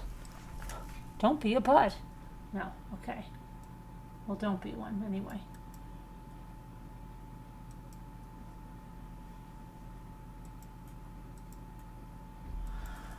Okay, anyway, that's the end for tonight. Everybody take care. Love you. God bless. Prayers. Thank you for watching. Be good. Be healthy. Be kind. Be nice. And thank you. And welcome back to all of our oldies that we haven't seen in a long time. Welcome back to the new people. Thank you for the super chat, Christine. Thank you so much. We'll see you later. Oh, and 61% are scared of flying. That's not that bad.